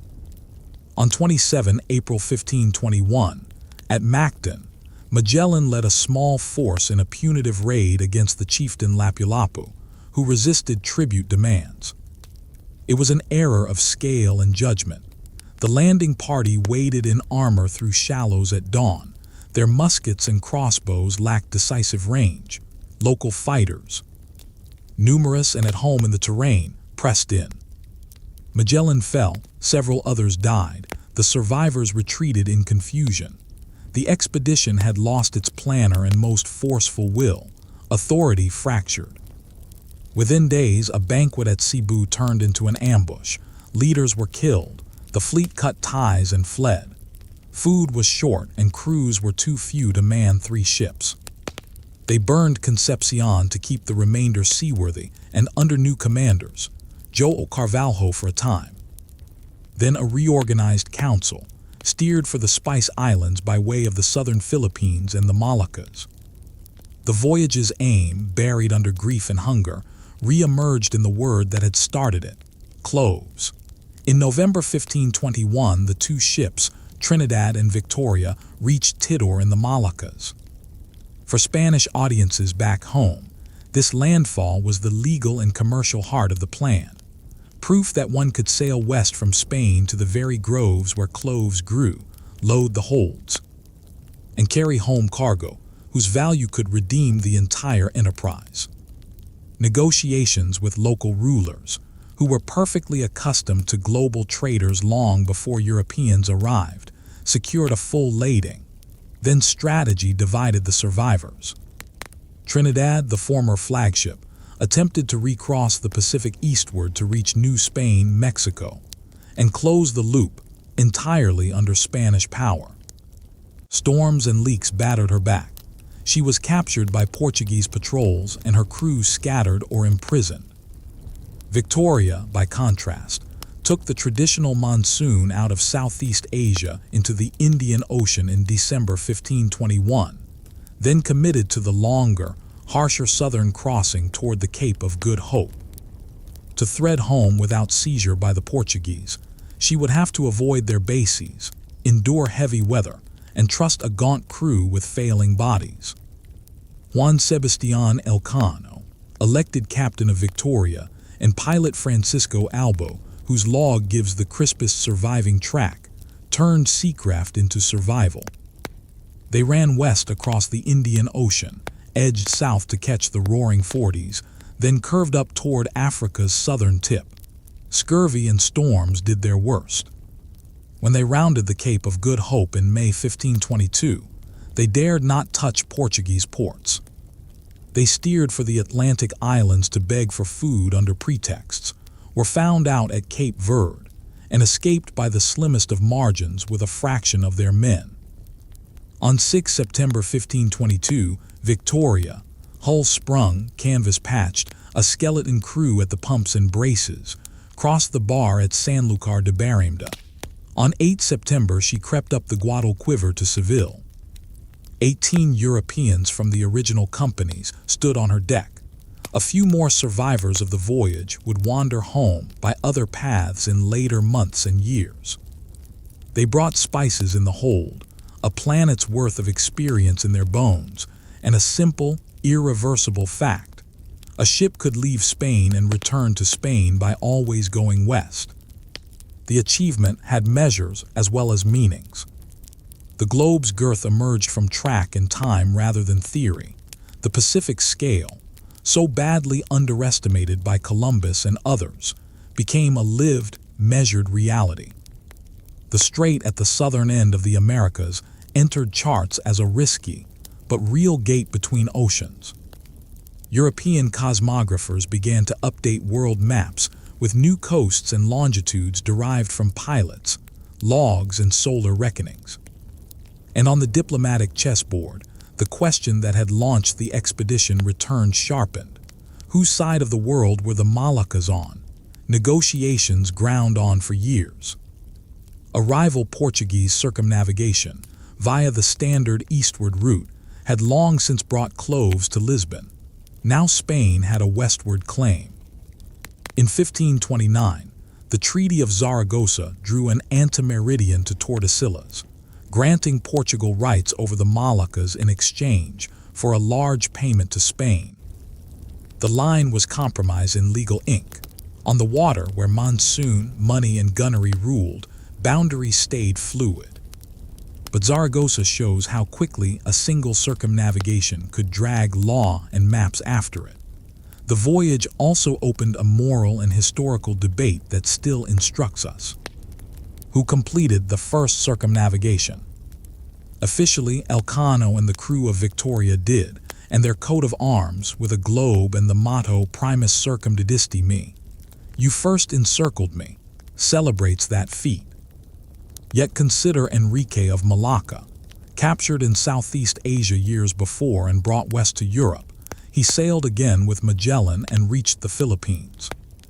If, after leaving Cebu, he managed to find his way back to Malacca, sources are fragmentary. He would have crossed every meridian and returned to his own linguistic world. Arguably, the first human to have gone around in practical terms, though not back to the original port of departure. The ambiguity exposes something deeper than a bookkeeping argument. Circumnavigation is a geographical idea that bumps into the human fact that homes, and therefore completions, are many. Myths require correction. Magellan did not prove the world round. Scholars had accepted sphericity since antiquity and taught it routinely in medieval Europe. Nor did the expedition glide on a Pacific sea. The name captured a day's mercy after months of cold and storm. The ships were not grand argosies. They were small wooden machines pushed near failure by luck, discipline, and painful learning. And the route did not open an empty ocean. Pacific islanders had mastered blue water voyaging for centuries, though European charts lacked their archipelagos. The chronicler Pigafetta gave Europe one of its first rich ethnographic windows on Pacific and Philippine societies, even as his biases and the expedition's violence shadow his pages. His lists of words, foods, and customs, however filtered, hint at how much the voyage depended on local pilots, traders, interpreters, and rulers, whose names the European record often trims to a line. The circumnavigation's technical success rested on human relationships as much as on rig and compass. What changed, then, when a wake finally closed on itself? First, knowledge hardened. Long conjectures about a southern passage, the size of the Pacific, and the reach of monsoon routes gave way to logbook numbers and coastlines that could be drawn on vellum and reproduced by print. Second, European geopolitics widened. Spain could now imagine, and soon attempt, a Pacific empire from New Spain to Asia, a dream that would become concrete with the Manila galleons later in the century. Third, economic circuits multiplied. A westbound path to Cloves existed indeed, even if Portugal held the better positions. Silver from the Americas, once discovered and exploited, would later move along these ocean roads toward Asian markets in a truly global loop. Yet the costs were immediate and human. Men died by the score of scurvy, hunger, wounds, and wreck. Local communities saw strangers arrive, demand, baptize, and fight. Violence at Mactan and betrayals at Cebu remind us that firsts are not abstract achievements, but compressed encounters where misunderstanding and ambition turn deadly. Even in triumph, Victoria's return reads like a ledger written in bone. Try to feel the texture of the moment of return. Victoria at anchor, her deck scrubbed, cloves exhaling a sweet spicy perfume into the Andalusian air, a city crowd pressing the key to glimpse the survivors. Elcano kneeling before a king who had wagered on a route drawn in his counselors' minds. The men would tell and retell the strait's snow squalls, the week when the last biscuit was eaten, the day a sail showed on the Guam horizon, the night fighting in knee-deep water, the month when a mast held by prayer and rope dragged them another degree closer to sunrise. From such stories, Europe built a new sense of what the globe was, not just idea and image, but itinerary. The world circumnavigated is more than a line around a sphere. It is the realized possibility that you can leave any harbor and, by persistence and season, return to it from the opposite side. After 1522, that was no longer a conjecture.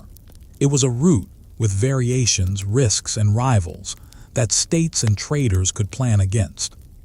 The first loop snapped shut with a worn hull, 18 gaunt sailors, a chest of cloves, and a library of lessons.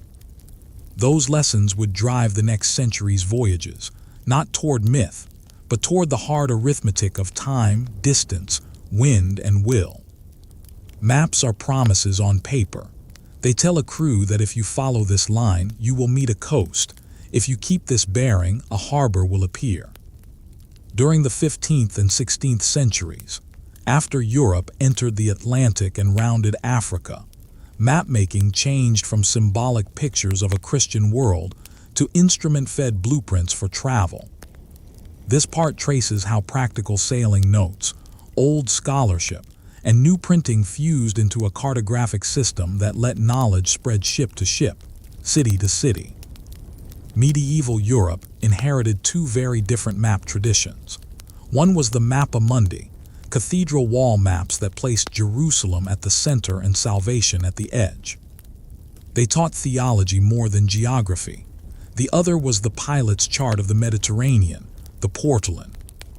By the late 1200s, Portolans showed coastlines with striking accuracy, latticed with windrow's lines that let a pilot lay straight courses from headland to headland.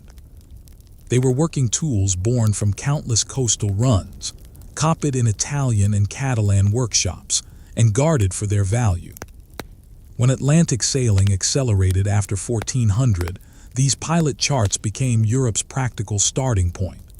Meanwhile, a scholarly current resurfaced. In the 2nd century CE, Claudius Ptolemy had compiled Geographia, a method to place places, coastlines, and cities on a grid of latitude and longitude. Rediscovered in the 14th century and printed with engraved maps in the 15th, Ptolemy offered Europe something the Portolans lacked: projection, mathematical rules for turning a sphere into a flat image. Early printed Ptolemaic atlases spread a common frame of reference just as sailors began to find coasts Ptolemy did not know. The tension between book and deck would drive innovation. Printing changed the tempo. Around 1450–1470, movable type and woodcut images allowed maps and sailing manuals to be reproduced quickly and consistently. What a single scribe once copied for one patron could now be printed for many pilots. Almanacs, astronomical tables, and later copperplate engravings gave navigators shared numbers and shared pictures. In map history, the press is as important as the compass. It standardized memory. Iberian states turned these currents into policy. In 1503, Castile founded the Casa de la Contratación at Seville, a clearinghouse for Atlantic navigation. Pilots were trained and examined, rudders and charts were corrected, and a master chart, the Padrón Real, was kept up to date from ships' logs. Portugal ran a similar but more secretive system. What Europeans were discovering was not just new lands. It was an administrative way to freeze fresh knowledge into a single image, and then send that image back out to sea. Early world outlines show the process at work. Around 1500, the Basque pilot Juan de la Cosa drew a map that combined the Old World with startling new Atlantic coasts. The Caribbean islands, a hint of the South American bulge. In 1502, the Cantino planisphere, smuggled from Lisbon to Ferrara, revealed Portuguese discoveries down Africa and into the western Atlantic, including Brazil's shore. News, once a rumor in a tavern, became a line someone else could copy. A decisive print monument arrived in 1507. In a workshop at Saint-Dié, Martin Waldseemüller and colleagues issued a wall map that labeled the western lands America, after Amerigo Vespucci's letters describing voyages along the South American coast. The map did not settle every outline. No single map could, but it announced a mental shift. The western lands were not Asia's fringe, but a separate quarter of the world. Cartography had lit a lamp in the European imagination and set a name beside it. As new coasts entered charts, navigators demanded maps that matched their craft. Portolans were superb for short courses in mid-latitudes, but on a globe you cannot draw a straight line and sail it as a constant bearing, except on one special projection. In 1569, Gerardus Mercator published a world map whose spacing of parallels made any line of constant compass course, a rum or loxodrome, plot as a straight line. For pilots who steered by compass, this was revolutionary. You could set a bearing and draw it straight across the Atlantic as a planning line. The price was distortion. Greenland and high latitudes balloon, but the benefit was daily use. Edward Wright later supplied the trigonometric correction tables that let mariners apply Mercator's idea with numbers, not guesswork. On sea tables, mathematics touched rope and canvas. Atlas culture took shape alongside projection. In 1570, Abraham Ortelius issued Theatrum Orbis Terrarum, often called the first modern atlas, a uniform set of maps with consistent plates and commentary. It did not reveal secret coasts. It organized what was known into a portable, curated theater of the world. For scholars, merchants, and princes, an atlas was a library you could leaf through.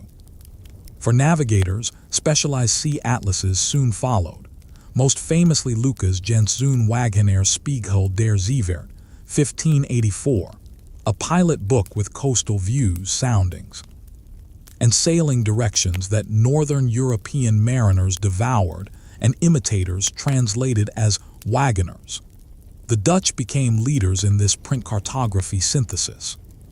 Antwerp and then Amsterdam workshops, Hondius Jensonius Blieu, married first-rate engraving to up-to-date information. They also embraced the globe. While Martin Behaim's famous 1492 globe predated Columbus's return, and thus lacked the Americas, within decades new terrestrial and celestial globes appeared, giving learners a tactile sense of continuity, no edges, only roots. In classrooms and courts, turning a globe with your hand taught a different lesson than staring at a flat sheet. Oceans connect. Not every important map was Iberian or northern. In 1513, the Ottoman Admiral Piri Reis compiled a world map on gazelle skin that combined Islamic, Portuguese, and classical sources. Though fragmentary today, it shows how widely pilot data already circulated, and how the Indian Ocean's long cartographic traditions fed into the new Atlantic picture. Mapmaking was cosmopolitan because sailing was. Instruments kept pace because better measurements built better maps. To know a place, you need position. Latitude could be estimated at sea by the height of the sun or Polaris. The cross staff spread across European decks by the 16th century, though it forced the observer to stare near the sun. In the 1590s, English navigator John Davis popularized the backstaff, or Davis quadrant, which measured solar altitude with your back to the glare. On land, triangulation, described by Gama in 1533, let surveyors fix positions across landscapes without walking every mile by measuring angles from baselines. These habits, angle, baseline, reduction to numbers, turned landscapes into coordinates and coasts into calculable curves. Longitude remained the headache. Without accurate timekeepers, you could not simply compare local noon to a home port clock and compute degrees east or west. Pilots dead-reckoned, estimating distance by speed and course, and improved their estimates with experience, currents, and soundings. Think of maps before marine chronometers as masterworks painted with one color missing. You can still see the picture, but long east-west distances blur. Even so, cartographers squeezed more from the data by averaging many voyages and by using astronomical tables to set frames of reference. The manuals that spread these methods mattered as much as any single chart. In Spain, Pedro de Medina's Art de Navegar, 1545, and Martin Cortés de Albuquerque's Breve Compendio, 1551, gathered practice into print. How to read instruments, how to compute latitude, how to lay off courses. In Northern Europe, wagoners see atlas mixed text and image so a pilot could read a coast on approach. The more navigation became teachable on paper, the more maps could assume a trained reader. States recognized that maps were power. Spain's Casa de la Contratación guarded the Padrón Real. Portugal's Padrão Real remained a crown secret. Later, the Dutch East India Company and English companies restricted their best charts as corporate assets. Nevertheless, information leaked through captured rudders, defecting pilots, and published derivatives. The deep school of French cartographers produced large, decorative world charts in the mid-1500s that likely drew on Portuguese sources. Complete with a speculative Java La Grande in the far south, evidence of both real data and imaginative extrapolation at the world's edge. As print networks matured, cartography absorbed corrections with unusual speed. Newfoundland's lengthened, Brazil's shoulder sharpened, Africa's outline settled, the Pacific spread to an honest breadth after the Magellan-Elcano circumnavigation. Even errors were constructive. A false bay might linger for a decade, cautioning pilots to be alert. A misplaced island would be hunted, doubted, and finally erased with a new addition. Maps are self-repairing arguments, claims placed before a jury of sailors. All of this had a feedback effect on exploration. Better maps reduced risk for investors. Reduced risk financed longer voyages. Longer voyages supplied better coastlines and soundings. Those, in turn, fed the next map. By the late 16th century, a Dutch or English voyage to the Indies packed not only trade goods but a shopping list for cartographers. Harbors to sound, capes to fix, currents to time, reefs to sketch. Cosmographers back home turned those notes into copper lines and sold them with sober titles and ornate cartouches. The look of maps changed as their purpose did. Medieval maps crowded margins with wonders. Early modern atlases framed panels with fruits of distant gardens, ships of distant seas, and rulers in rich dress, but the central spaces filled with numbers, degrees, scales, compass roses, grids. Decorative borders celebrated empire and curiosity. The working heart showed coasts and banks, rums and parallels. If the image still flattered a patron, it also fed a pilot. Mapping was never neutral. Names overwritten older names. Blank spaces were rarely truly blank. Indigenous pilots guided ships to anchorages that would be copied without their credit. Local knowledge became European print. Yet reading the sheets closely, you can still see traces of that exchange. A place name transliterated from Arabic, Malay, or Nahuatl. A harbor outline that only a resident pilot could have drawn so snugly. A note about water, wood, and trade that must have come from a conversation on a quay. The world map of the 1500s is a palimpsest of meetings. By century's end, the knowledge infrastructure of exploration was in place. A navigator could buy a sea atlas, carry ephemerides and declination tables, measure noon with a backstaff, lay a Mercator course with Wright's corrections, and report new soundings to a company cartographer on return. A court cosmographer could commission a decorative atlas for diplomacy and a stripped-down working chart for a royal squadron. A printer could take a borderless pilot sketch and turn it, via copper, into a product for hundreds of desks. The consequences reached far inland. Merchants who never saw the sea planned ventures on atlases. Scholars re-argued ancient questions with new contours. Schoolboys traced coastlines with ink-stained fingers and learned that the earth was not an argument but an itinerary. In churches, a globe on a stand began to replace symbolic world pictures. On docks, a folded sea chart and tide table replaced rumor. If we reduce this transformation to its essentials, three forces stand out. First, method, a fusion of Ptolemaic grids, pilot practice, and instrument-based observation. Second, media, printing and engraving that multiplied and standardized maps and manuals. Third, management, institutions, royal, corporate, and municipal, that collected observations, corrected master charts, and trained pilots. Together, they did not make the world smaller, they made it legible. In the next part, we will follow northern mariners who pressed into cold straits and ice-edged bays in search of new routes, carrying these very charts and instruments. But hold this image before we go. A pilot at dawn, the deck damp, a sheet spread on a chest, dividers ticking off leagues along a straight run on Mercator's grid. Between his pencil and the horizon lies the promise of modern mapping. That knowledge, once scattered in logbooks and memories, can be gathered, corrected, and shared until the outline of the world is a common inheritance. The promise was simple and seductive, a shortcut to Asia that would outflank Iberian power. The reality was ice, darkness, and years of failure. In the 16th and 17th centuries, northern mariners, English, French, Dutch, Danish, Norwegian, and Russian, pressed into the Arctic searching for two imagined corridors. The Northwest Passage, somewhere through the Canadian archipelago, and the Northeast Passage, skirting Siberia. Their voyages did not immediately deliver a new spice route. They did, however, redraw maps, refine cold weather seamanship, and expose Europe to a harsh theater where ambition met physics. The logic for trying was sound.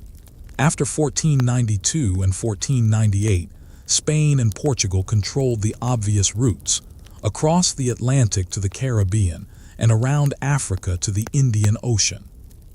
Northern merchants and crowns looked for alternatives that would avoid Iberian tariffs, treaties, and guns. Geography seemed to promise one. If the globe is continuous water around the poles, then a ship, well found and lucky with ice, might reach Cathay more directly by sailing north and then west or east. That if would occupy centuries. England moved first in the northwest. In 1497, John Cabot, Giovanni Caboto, a Venetian sailing for Henry VII, crossed the North Atlantic and made landfall on the coast of North America, often linked to Newfoundland or Labrador. He did not find a strait to Asia, but he confirmed a northern crossing shorter than Columbus's southerly route and hinted at fisheries so rich they could finance future attempts. Cabot's second voyage vanished. The idea did not. Through the 1530s and 1540s, French expeditions under Jacques Cartier probed the Gulf and River of St. Lawrence, hoping it was a deep inlet to the Pacific. It wasn't, but the river and its peoples anchored a durable French presence in North America. In the 1570s and 1580s, English seamen revived the passage search with better instruments and more systematic routes. John Dee, the polymath counselor to Elizabeth I, argued for English-British imperial rights in the north and pushed for science-backed navigation. Pilots carried cross staffs and magnetic compasses, and they began plotting their results on increasingly accurate charts. The goal was still a water road to Asia. The method was now measurement as much as myth. Martin Frobisher made 3 voyages, 1576–78, to what is now known as Frobisher Bay on Baffin Island, convinced he had found the mouth of a strait to the Pacific. Ice, storms, and false hopes, especially of gold-bearing ore, derailed the project. The ore was worthless, crews suffered, and investors soured. Yet Frobisher's expeditions brought home knowledge: the lay of coasts, the behavior of pack ice, and the bitter lesson that Arctic distances on a map shrink before the realities of wind and cold. John Davis followed, 1585–87, pressing up the broad water now called Davis Strait between Greenland and Baffin Island.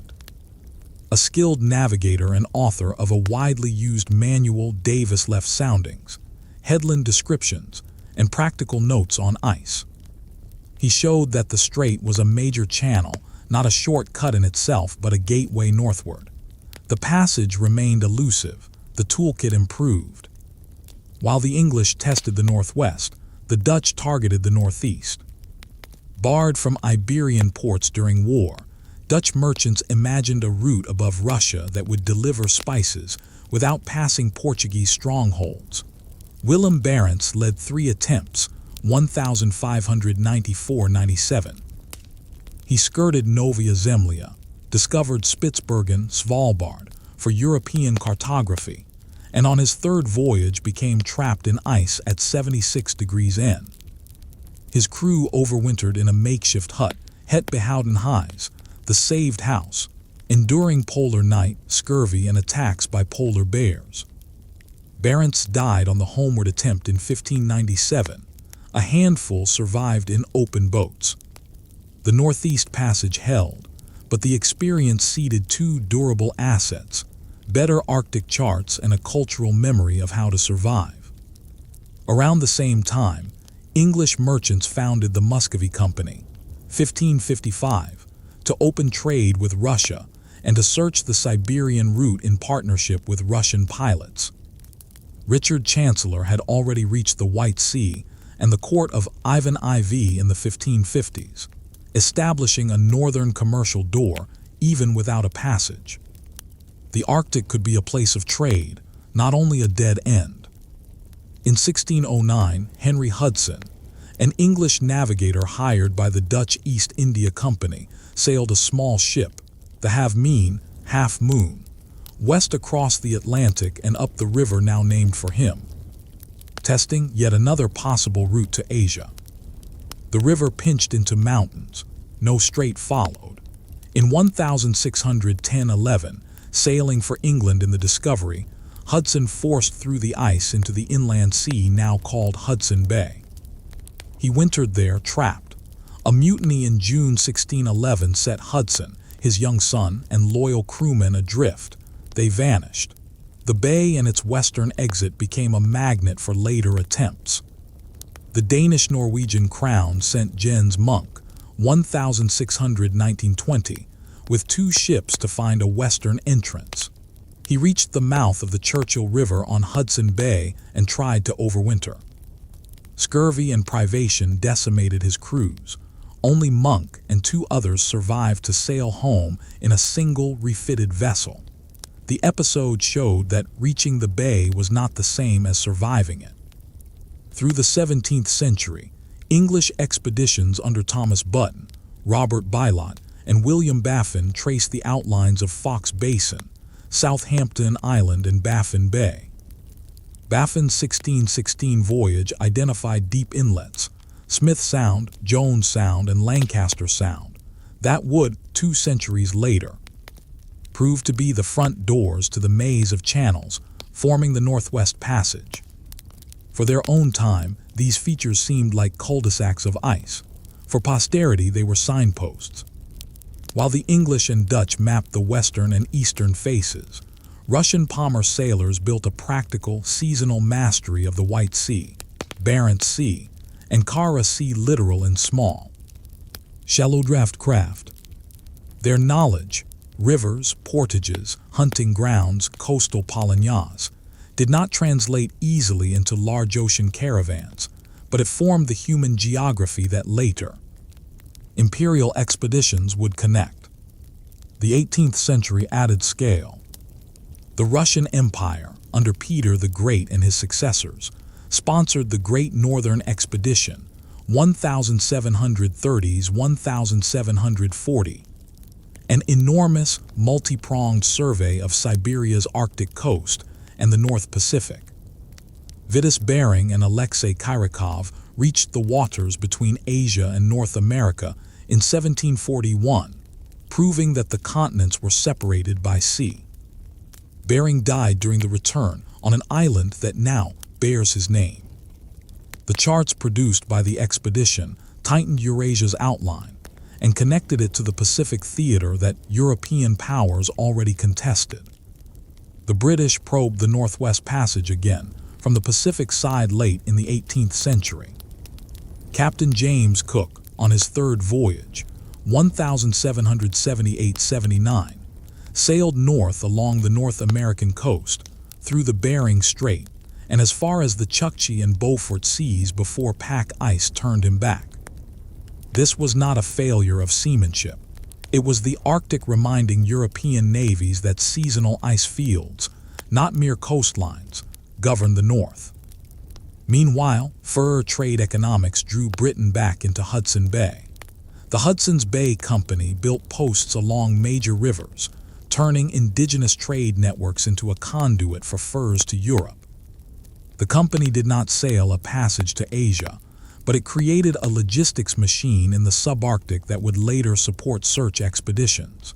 In the North, profit often preceded glory.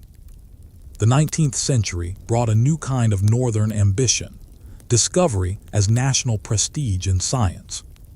Sir William Parry, 1800–1920, took ships through Lancaster Sound and deep into the archipelago, wintering in the ice and demonstrating that disciplined crews could survive dark seasons with planning, sanitation, and morale.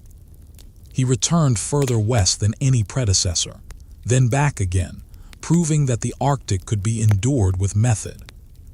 John Ross, and later his nephew James Clark Ross, added magnetism to the map, measuring the position of the North Magnetic Pole on the Boothia Peninsula in 1831. Science was not an ornament. It was a way to make the North intelligible. Isogonic lines on charts, declination corrections for compasses, boiling point thermometers to estimate pressure and altitude. Every instrument result translated into better decisions at sea or on sledges.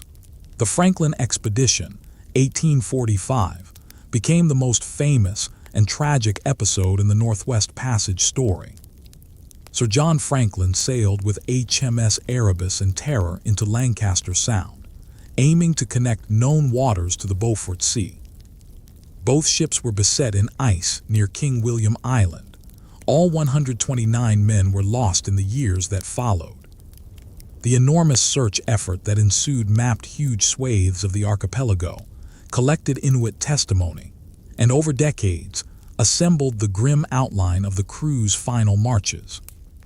In 2014 and 2016, modern searches located the wrecks. The 19th century human cost had already transformed Arctic cartography. Even amid tragedy, navigational firsts accumulated. Robert McClure, entering from the west in HMS Investigator, 1850–54, became trapped in the ice off Banks Island and eventually completed a transit of the Northwest Passage by sledge and ship, proving connectivity even if his vessel did not sail the whole way. In 1903-06, Roald Amundsen completed the first full ship passage in the small Gjoa, wintering along the way and learning from Inuit experts about survival, sledging, and ice, an explicit acknowledgement that northern knowledge was not solely European. On the Eurasian side, the Northeast Passage remained a commercial dream until late in the 19th century, when Adolf Erik Nordenskjöld led the Vega expedition, 1878-79, from Scandinavia along Siberia to the Bering Strait, completing the first navigation of the passage in a single vessel. The transit relied on both scientific planning and practical support, including coal depots and local assistance. It proved a route existed. It did not make it easy or immediately profitable. What did all these failures accomplish before those late successes? They converted a blank white band on maps into a textured geography of bays, straits, islands, and currents. They taught crews to winter without dying wholesale, anti-scorbutic foods, ventilation, routines, theater performances, and careful rationing. They spread instruments and habits, mercurial barometers to warn of storms, ice saws and anchors, sledges fitted for sea ice, and later, standardized cold weather clothing. They created a literature of ice, logs and charts that successors would trust more than optimism. The northern searches also shifted European perspectives on partnership. From the earliest voyages, Inuit, Inuktitut, Sami, Nenets, Chukchi, Evenki, and Palmer expertise shaped outcomes. Guidance on where shore leads opened in spring, which animal fats worked best in lamps, how to build snow houses to conserve heat, or how to travel light on sea ice made the difference between a return and a memorial. Only slowly did expeditions learn to treat this knowledge as essential rather than ancillary. Commerce kept pace with curiosity. The cod banks off Newfoundland drew fleets of Basque, French, Portuguese, and English fishers from the 16th century onward, creating seasonal towns and a transatlantic economy of salt fish. Dutch whalers hunted around Spitsbergen and in Davis Strait from the early 1600s, building a grim expertise in ice edge operations. These industries were not heroic, but they were instructive. Hundreds of voyages taught more about fog, currents, and ice than any single discovery expedition. Technology crept forward. Hulls were sheathed and strengthened. Iron knees reinforced frames. Steam would later give ships a way to work against flows and calms, and hydrographic offices in London, Paris, St. Petersburg, and The Hague standardized chart symbols, soundings, and light lists. The Arctic moved from rumor to regulation, a place with notice to mariners, updates, as well as legends. From the perspective of global exploration, the northern campaigns delivered three strategic results. First, they ended the fantasy of an easy polar shortcut in the age of sail. The passages existed, but they were seasonal, narrow, and ice-choked. Second, they seeded a modern science of polar regions, glaciology, geomagnetism, meteorology, that would later underpin climate studies. Third, they trained maritime powers to think in systems, depots, rescue protocols, medical prevention, and information sharing, habits that later underwrote safer global navigation. It is important to correct common myths. No 16th century navigator sailed a blue, ice-free Arctic Ocean to Cathay. Maps that show broad open straits are wishful extrapolations, not records. Nor were the northern waters undiscovered in any absolute sense. Indigenous peoples had traveled and mapped them in lived practice for millennia.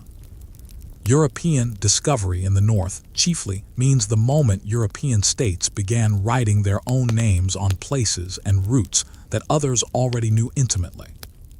The search for northern routes also reminds us that exploration is cumulative. Frobisher's errors did not erase Davis's soundings. Barentz's death did not negate his charts. Hudson's mutiny left a bay still named for him, a waypoint for hundreds of later voyages. Each attempt carried forward coordinates, sketches, and warnings that turned into safer decisions for those who came next. By the early 20th century, the Northwest Passage and Northeast Passage could be navigated, occasionally, by specially prepared ships with patient captains. They were not alternatives to Suez or the Cape for the wooden sailing navies that first dreamed them. Yet the quest to find them had already changed the world by changing the map. It filled the high latitudes with measured detail, taught global powers how to operate in extreme environments, and braided European, Russian, and indigenous knowledge into a shared, if often unequal, cartography. Stand finally on the deck of a small, ice-strengthened ship in Baffin Bay or the Kara Sea. The air tastes of metal and salt. A mate checks the barometer. The lead line thuds and rises with flecks of mud. Lookouts scan for a black water lead opening through white pressure ridges. Somewhere far to the south, a map shows where you are with deceptive neatness. Up here, routes exist only for a season and only for those who read them. The northern explorers learned that lesson with their lives and left us a coastline of facts in place of a continent of hope. In the 18th century, exploration stopped being only an arm of conquest and commerce and became an arm of science. Courts still sought empire, merchants still chased profit, but voyages now sailed with calibrated instruments, printed ephemerides, sealed instructions for experiments, and naturalists ready to catalog everything they touched. The Enlightenment, trust in measurement, method, and open debate, went to sea, and the world's outlines hardened from rumor into data. The idea that navigation could be a science had been building for generations. The English Longitude Act of 1714 offered large rewards for a practical method of finding longitude at sea, recognizing that latitude was easy with the sun or Polaris. But longitude required time itself. Two rival solutions took shape. The lunar distance method, which used tables of the moon's position to compute time, and the marine chronometer, an accurate, portable clock that kept a home port time on deck. In 1767, the first nautical almanac gave pilots the lunar tables they needed. By the 1770s and 1780s, chronometers modeled on John Harrison's H4 watch began to prove their worth on the world's oceans. Scientific voyaging also needed institutions. The Royal Society in London and the Académie des Sciences in Paris framed questions, funded observers, and debated results. Their priorities were concrete: measure a meridian to settle the Earth's shape, time a transit of Venus to scale the solar system, test magnetism and tides, collect plants with proper descriptions, and return with journals fit for the press. Printing made results portable, peer review made them credible. Two French expeditions in the 1730s showed what Enlightenment proof looked like. Pierre-Louis Moreau de Maupertuis led a team to Lapland, 1736–37, to measure a degree of latitude near the pole. Louis Gaudin, Pierre Bouguer, and Charles Marie de la Condamine went to South America, 1735–44, to measure near the equator. Their arcs compared settled a long-running debate. The Earth is an oblate spheroid, flattened at the poles. La Condamine then descended the Amazon, noting latitude, flora, and societies along the river, a hybrid of geodesy and geography that future expeditions would emulate. Across the Channel, Britain's most famous scientific voyage began with a planetary appointment. The Royal Society proposed observing the 1769 transit of Venus, when Venus crosses the face of the Sun, to refine the astronomical unit by global triangulation. The Navy provided a ship, H.M. Bark Endeavour, and Lieutenant James Cook as commander. On board sailed the Society's naturalists, Joseph Banks and Daniel Solander, with artists and collectors. Below deck lay sealed Admiralty orders to search the South Pacific afterward for lands rumored as Terra Australis. Cook reached Tahiti in April 1769 and built a small stockade, Fort Venus, to guard instruments and ensure clear observations for the June transit. The observation itself was anticlimactic. Black drop affects blurred timing, but the logistics proved that a ship could carry delicate science halfway around the world, keep time, and return useful data. The real transformation came after. Cook turned Endeavour into a survey ship for an entire ocean. A Tahitian navigator, Tupia, joined Endeavour and drew a remarkable chart of islands known to him, across a vast swath of the Pacific, evidence that European maps were latecomers to a sea already mentally mapped by Polynesian voyagers. With Tupia interpreting and guiding, Cook circumnavigated New Zealand in 1769-70, proving it comprised two large islands divided by a strait, and then traced Australia's east coast in 1770, naming Botany Bay for the wealth of specimens banks and Solander gathered. Near today's Cape Tribulation, Endeavour struck the Great Barrier Reef. The crew careened and repaired her at the Endeavour River, a reminder that science rode on oak and rope. Cook's second voyage, 1772-75, in resolution and adventure, was specifically designed to test the old idea of a vast temperate southern continent. Carrying Larkham Kendall's K1, an exquisitely made copy of Harrison's H4 chronometer, and relying on the Nautical Almanac for lunars as a cross-check, Cook pushed south and crossed the Antarctic Circle multiple times, charting empty seas choked with ice. He did not sight Antarctica's mainland, but he disproved the notion of an inhabited temperate continent in the South Pacific. Navigation had become hypothesis testing, a printed theory confronted by a ship's track. On that second voyage, Cook praised the chronometer's performance, calling it our never-failing guide. In practice, officers still mixed methods, lunars for independent checks, dead reckoning for day-to-day continuity, and chronometer time for longitude when the watch behaved. But the center of gravity in navigation shifted from art toward instrument. With longitude tamed, charts matured from sketches into grids.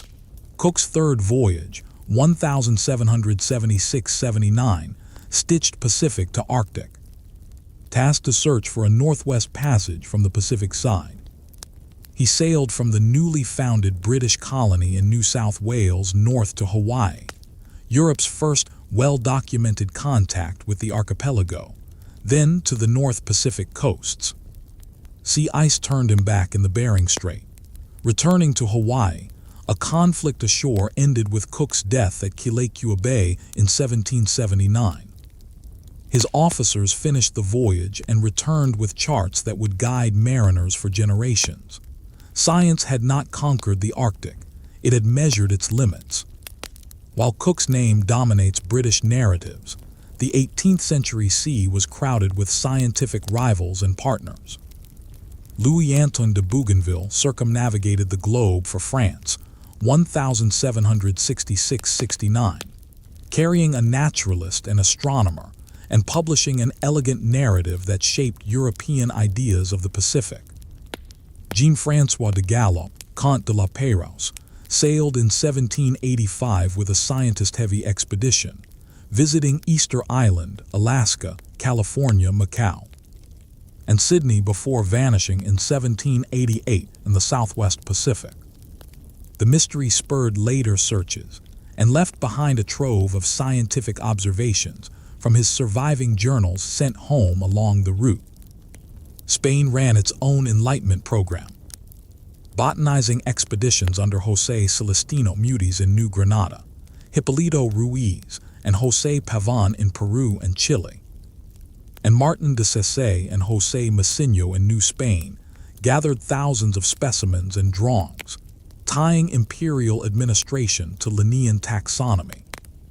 The Great Malaspina Voyage, 1789–94, led by Alessandro Malaspina, circled the Pacific and Atlantic with hydrographers, artists, and naturalists, conducting pendulum experiments, coastal surveys, and political intelligence. Politics kept Malaspina's report in archives for decades, but the charts and collections fed Spanish science immediately. The Enlightenment also traveled over ice and tundra. The Russian Great Northern Expedition, 1730s–1740, combined hydrography, natural history, and cartography on a sprawling scale along the Siberian Arctic and North Pacific. Later, British and Spanish expeditions, George Vancouver's meticulous survey of the Pacific Northwest, 1791–95, among them, turned rugged coasts into measured shorelines with soundings and anchorages. The age's signature was not flags in soil, but soundings on charts.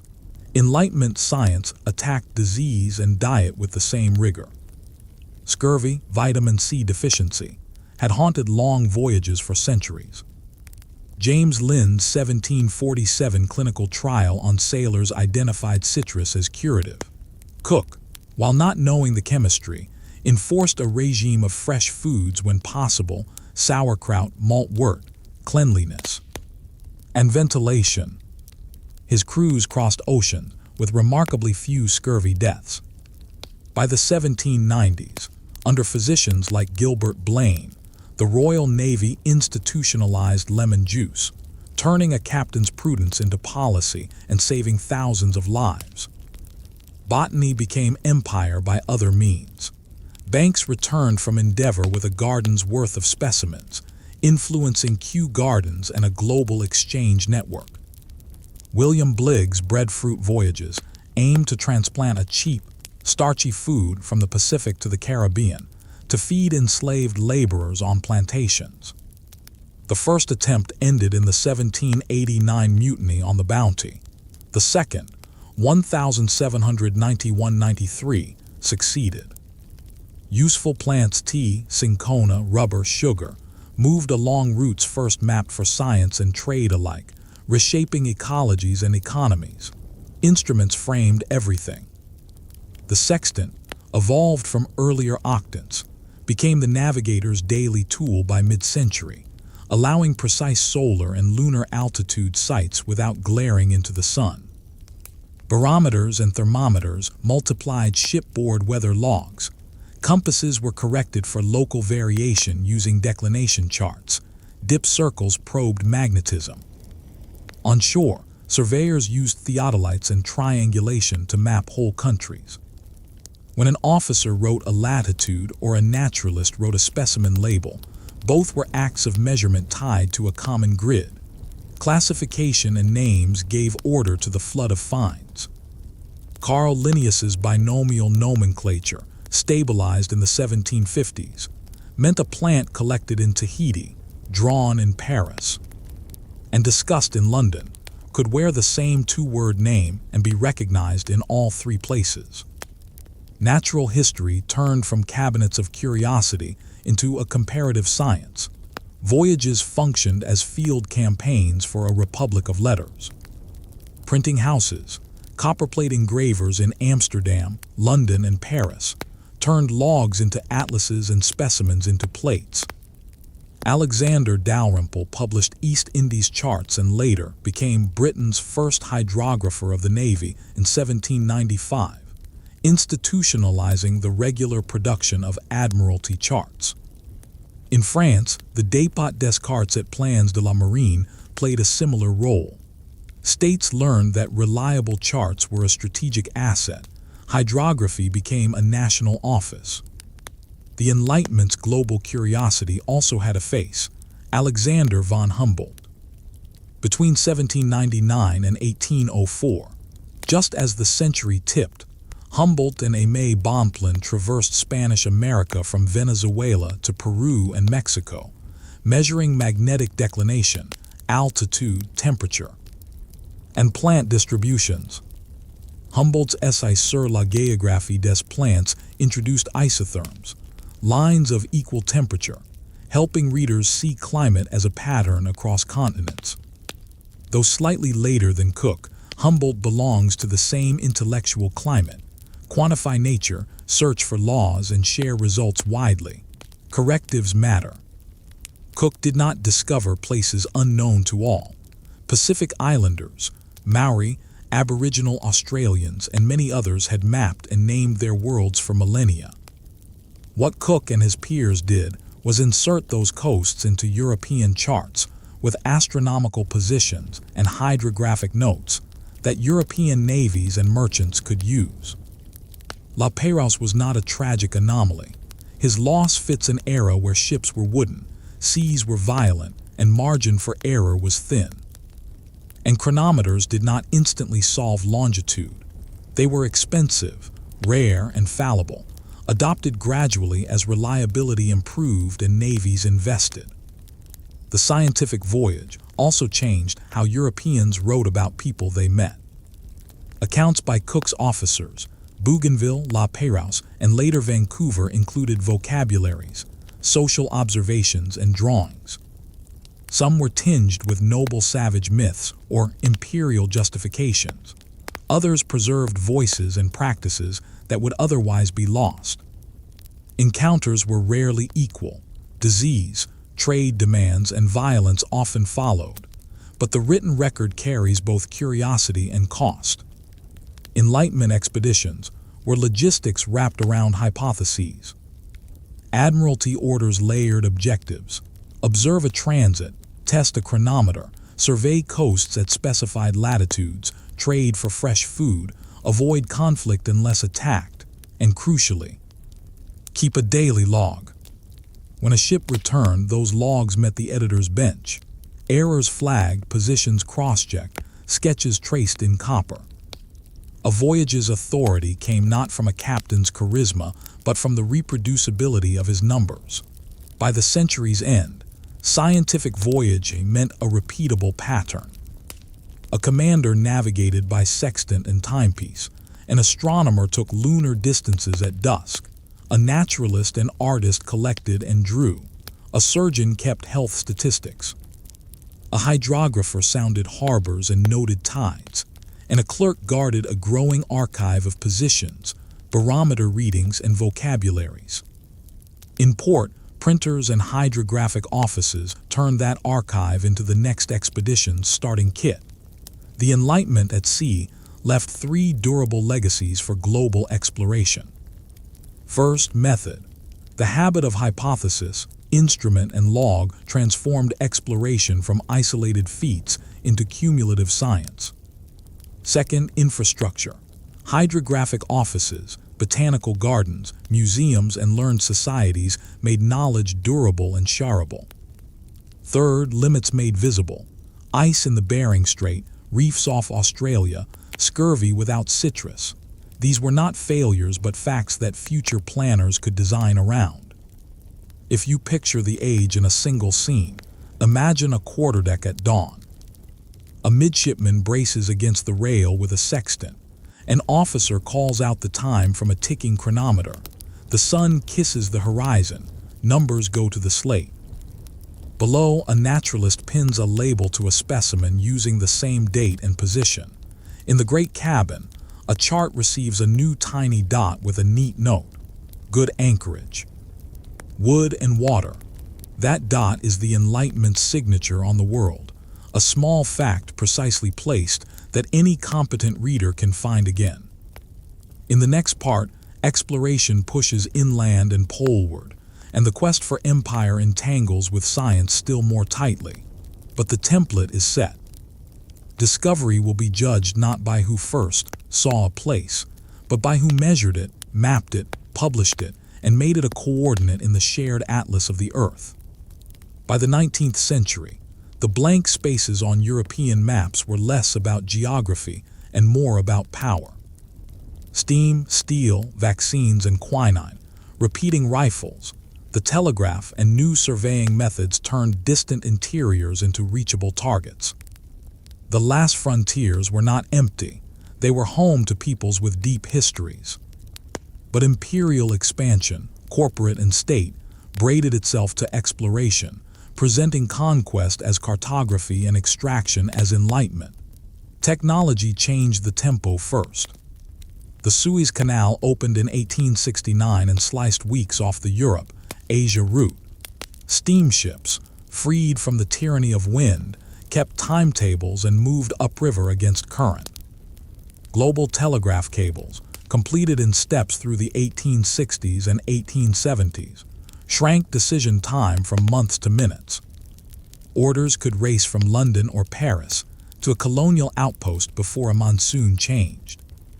Railways pushed across continents, and with them came depots, garrisons, and survey lines. A frontier on a 19th century map was where steam, wire, and track had not yet been laid. Medicine and method opened doors previously closed by disease and distance. Quinine, isolated from cinchona bark in 1820 and used prophylactically by mid-century, helped European expeditions survive in malarial zones that had long defended African and Amazonian interiors. Clinical understanding advanced. Malaria's parasite identified in 1880, its mosquito vectors traced in the 1890s, turning Fever Coast into a route with a regimen. Survey science matured too. Theodolites, precise barometers, and triangulation webs allowed governments to map, tax, and police at scale. Exploration had become an administrative craft. Africa's interior, long integrated into trans-Saharan and Indian Ocean networks, became the primary stage for this new fusion of science and empire. Missionaries, traders, soldiers, and geographers moved inland along river corridors. In the 1850s and 1860s, Richard Burton and John Hanning Speke probed the East African Lake region. Speke's claim that Lake Victoria fed the Nile ignited debates that Samuel Baker's later journey toward Lake Albert and Charles George Gordon's Nile work would complicate. These were not solitary adventures. They depended on African porters, pilots, and rulers whose knowledge rarely made it into European memoirs. David Livingstone carried a different banner: mission, medicine, and legitimate commerce. From the 1850s, he traversed southern and central Africa, publicizing the Zambezi and advocating a moral economy against the East African slave trade. His lengthy disappearance in the interior became a European cause célèbre, culminating in Henry Morton Stanley's widely reported meeting in 1871.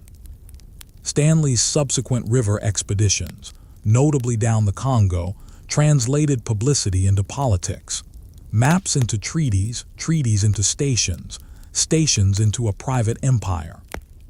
The scramble for Africa is shorthand for a rapid legal fiction. Between 1884 and 1885, European powers met in Berlin to codify rules for claiming territory. Effective occupation by station or treaty. Coastal claims extending inward along river basins, while ignoring African polities' sovereignty. Paper lines would be enforced by very real gunboats, forts, and railways. The result was a partition that fractured ethnic and linguistic landscapes into colonial possessions, a cartographic act with human cost still felt today. One of the starkest cases was the Congo Free State, the private fief of Belgium's King Leopold II from 1885 to 1908. Under the rhetoric of exploration and civilization, a rubber and ivory regime ran on forced labor, hostage-taking, and brutal quotas. Missionaries, African witnesses, and a transnational reform movement exposed atrocities. International pressure forced annexation by the Belgian state. The Congo's rivers and forests had been known and navigated for centuries. What changed was the machinery of extraction that arrived behind the explorers' reports. Elsewhere, imperial science presented a tidier face. The Great Trigonometrical Survey of India, begun in 1802 under the East India Company and continued under the British Crown, spanned the subcontinent with measured baselines and angle webs. By the 1840s-1850, its calculations fixed the heights of Himalayan peaks. In 1856, Peak XV was announced as the highest in the world and later named for George Everest, though the work relied on Indian mathematicians and surveyors such as Radhanath Sikdar. Surveying here served taxation, infrastructure, and prestige. It also supported geodesy, meteorology, and geological mapping on a scale no previous polity had attempted in South Asia. Inland exploration pushed across other continents as empire expanded. In North America, Lewis and Clark's Corps of Discovery, 1804-06, traced rivers from the Mississippi to the Pacific after the Louisiana Purchase. Leaning on indigenous guides, Sacagawea most famously, and diplomatic protocols. Farther north, Alexander Mackenzie had already reached the Pacific overland in 1793. These were wayfinding expeditions, but they unfolded into dispossession as the 19th century advanced. Treaties made under pressure, railroads driven west, bison herds destroyed, and reservation systems imposed. Australia's colonial exploration mirrored that pattern in a different ecology. Coastal settlement gave way to inland probes, Charles Sturt chasing imagined inland seas. The ill-fated Burke and Wills expedition, 1860-61, crossing the continent north, south without the bushcraft that might have saved them. And John McDowell Stuart carving a route later followed by the overland telegraph, completed 1872. Maps filled in. Aboriginal nations suffered displacement, violence, and disease. Discovery justified survey leases and pastoral expansion. In Central Asia, the 19th century's Great Game set Russian and British empires in a long, cautious contest over high plateaus and passes. Military surveyors and pundits, local and Indian agents trained to count paces and use hidden compasses, mapped mountains and routes into Tibet and Xinjiang, often under disguise. Geography here was a currency of strategy. Who knew the saddle that an army could pass through in autumn? Who held the oasis that supplied a caravan? Who controlled the telegraph spur? The Pacific saw its own late partitions. Germany annexed colonies in New Guinea and the Bismarck Archipelago in the 1880s. Samoa was partitioned among colonial rivals at century's end. France consolidated Tahiti and other archipelagos into French Oceania. The United States annexed Hawaii in 1898 and took island territories after the Spanish-American War. The cartography of islands masked complex indigenous polities knit by canoe routes and kinship long before imperial flags arrived. Again, global steamship lines and coaling stations dictated which harbors suddenly mattered most. Exploration's last icebound chapters proceeded simultaneously. In the Arctic, Fridtjof Nansen's Fram expedition, 1893-96, tested the theory of polar drift by freezing his ship into pack ice and letting current carry her, data for oceanography as much as for conquest. Roald Amundsen, already experienced from the first ship transit of the Northwest Passage, 1900-306, would later pivot south. Claims to the North Pole by Frederick Cook and Robert Peary in 1900-809 remain contested. What mattered for knowledge were the soundings, drift tracks, and survival techniques collected along the way. Much of it learned from Inuit experts, whose credit was routinely minimized. Antarctica drew the heroic age of exploration labels. In 1820, ships from Russia, Britain, and the United States had sighted or approached the continent's ice. James Clark Ross, 1839-43, charted the Ross Sea, named the Ross Ice Shelf, and discovered Mount Erebus and Mount Terror. At century's turn, a series of national expeditions, Karsten Borchgrevink, 1898–1900, Robert Falcon Scott's Discovery Expedition, 1900–104, Otto Nordenskjöld, 1900–104, Jean-Baptiste Charcot, 1900–305, turned blanks into bays and capes. In 1911, Amundsen's team reached the South Pole via the Axel Heiberg Glacier, choosing dogs and skis and a lean style. Scott reached the pole weeks later via the Beardmore Glacier and died with his party on the return. Ernest Shackleton's Endurance, 1900–1416, never even began its planned crossing, crushed by Weddell Sea ice. His leadership brought his crew home by open boat and rescue ship. Knowledge grew, ice, weather, coastlines, as heroism and hazard drew a global audience. Science and empire did not merely coexist, they fed one another. The International Polar Year of 1882–83 coordinated global stations to measure magnetism, meteorology, and aurora, data for climatology and navigation that also demonstrated logistical reach. Botanical gardens and acclimatization projects moved useful species around the world.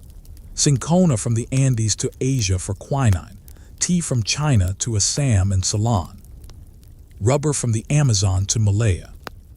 These flows rode surveyors' maps and investors' capital, linking specimens to plantations and ledger books. Firepower enforced maps as much as mathematics did. The breechloader and the machine gun, most infamously the Maxim gun from the 1880s, transformed colonial warfare. Gunboat diplomacy, river flotillas, and armored trains turned geography into a choreography of coercion. A single steamer on a navigable river could cut a caravan economy in half.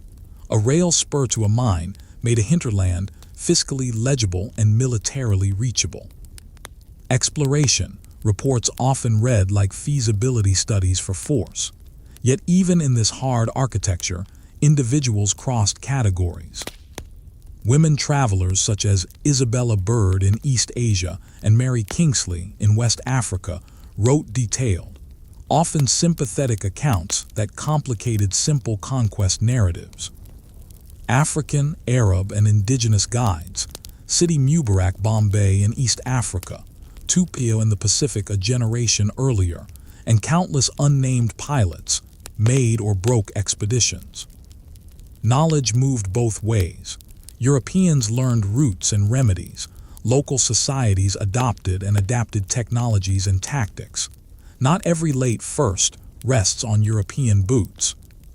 In the high Andes, indigenous arrieros kept circuits alive that naturalists and geographers then discovered. In the Arctic, Inuit techniques, fur clothing, dog teams, snow houses. And diet proved superior to European gear time and again. The cartographic record is thick with European names, but the practical route knowledge that kept parties alive was frequently indigenous. A critical reading of the period restores that balance. The late 19th century also saw state science codified into ministries. Hydrographic offices standardized symbols and soundings. Ordnance surveys produced cadastral maps for taxation and conscription. Geological surveys identified coal and ore basins that would fuel industry and war. Time itself was mapped. In 1884, an international conference in Washington, D.C., adopted the Greenwich Meridian as prime and promoted global time zones, aligning ships, rails, and telegraphs on a common clock. The map became a matrix into which empire plugged schedule and budget. The ecological toll of imperial expansion shadowed the age. Rinderpest in the 1890s, arriving along colonial cattle routes, devastated East African herds and, by extension, pastoral societies. Rubber booms tore labor from villages in the Congo and Amazon. Forests fell to rails and plantations. Wildlife markets fed urban appetites. Exploration narratives often celebrated abundance, the richest valley, timber without end, but the very maps that enabled extraction recorded the speed of depletion, empty elephant ranges. Silted rivers erased trails. By 1914, on the eve of World War, European atlases showed a planet filled in.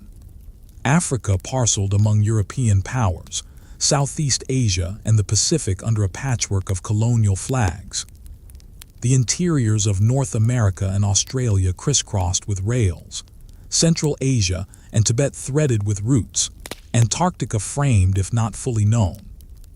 But completeness was a cartographic illusion. What had been mapped were corridors of control and corridors of exchange.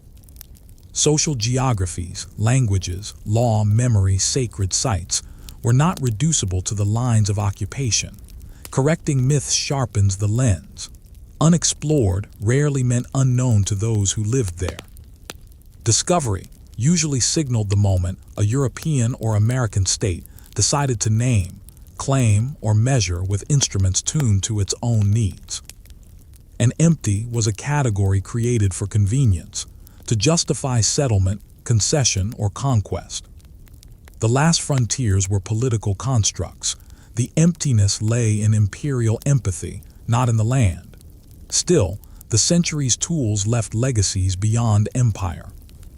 Triangulation nets underpin modern GPS adjustments. River soundings became baselines for hydrology. Botanical collections remain reference libraries for ecology. Polar logs help reconstruct climate variability.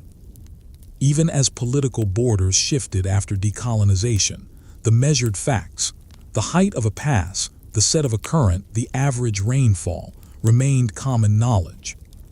When brought into equitable partnerships, that knowledge could serve the very communities earlier maps ignored.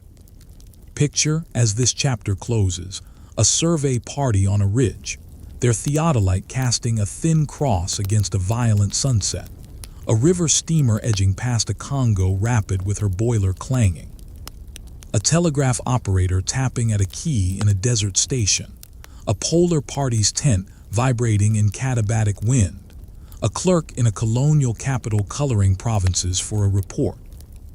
All are part of one system, exploration engineered into administration. In the final part, we step back to ask what this system did to the world it measured, how curiosity, courage, and calculation stitched a planet together, and at what cost. The world did not become known in a single century or by a single civilization. It was connected in stages, canoe by canoe across the Pacific, caravan by caravan across Eurasia, and monsoon by monsoon across the Indian Ocean, long before European oceanic empires. Polynesian wayfinders read stars and swells to stitch islands together. Merchants and scholars from the Han era onward tied East Asia to the Mediterranean along the Silk Road. Red Sea and Persian Gulf pilots timed departures to the winds. Curiosity, trade, and memory were the earliest engines. Scholarship turned motion into method.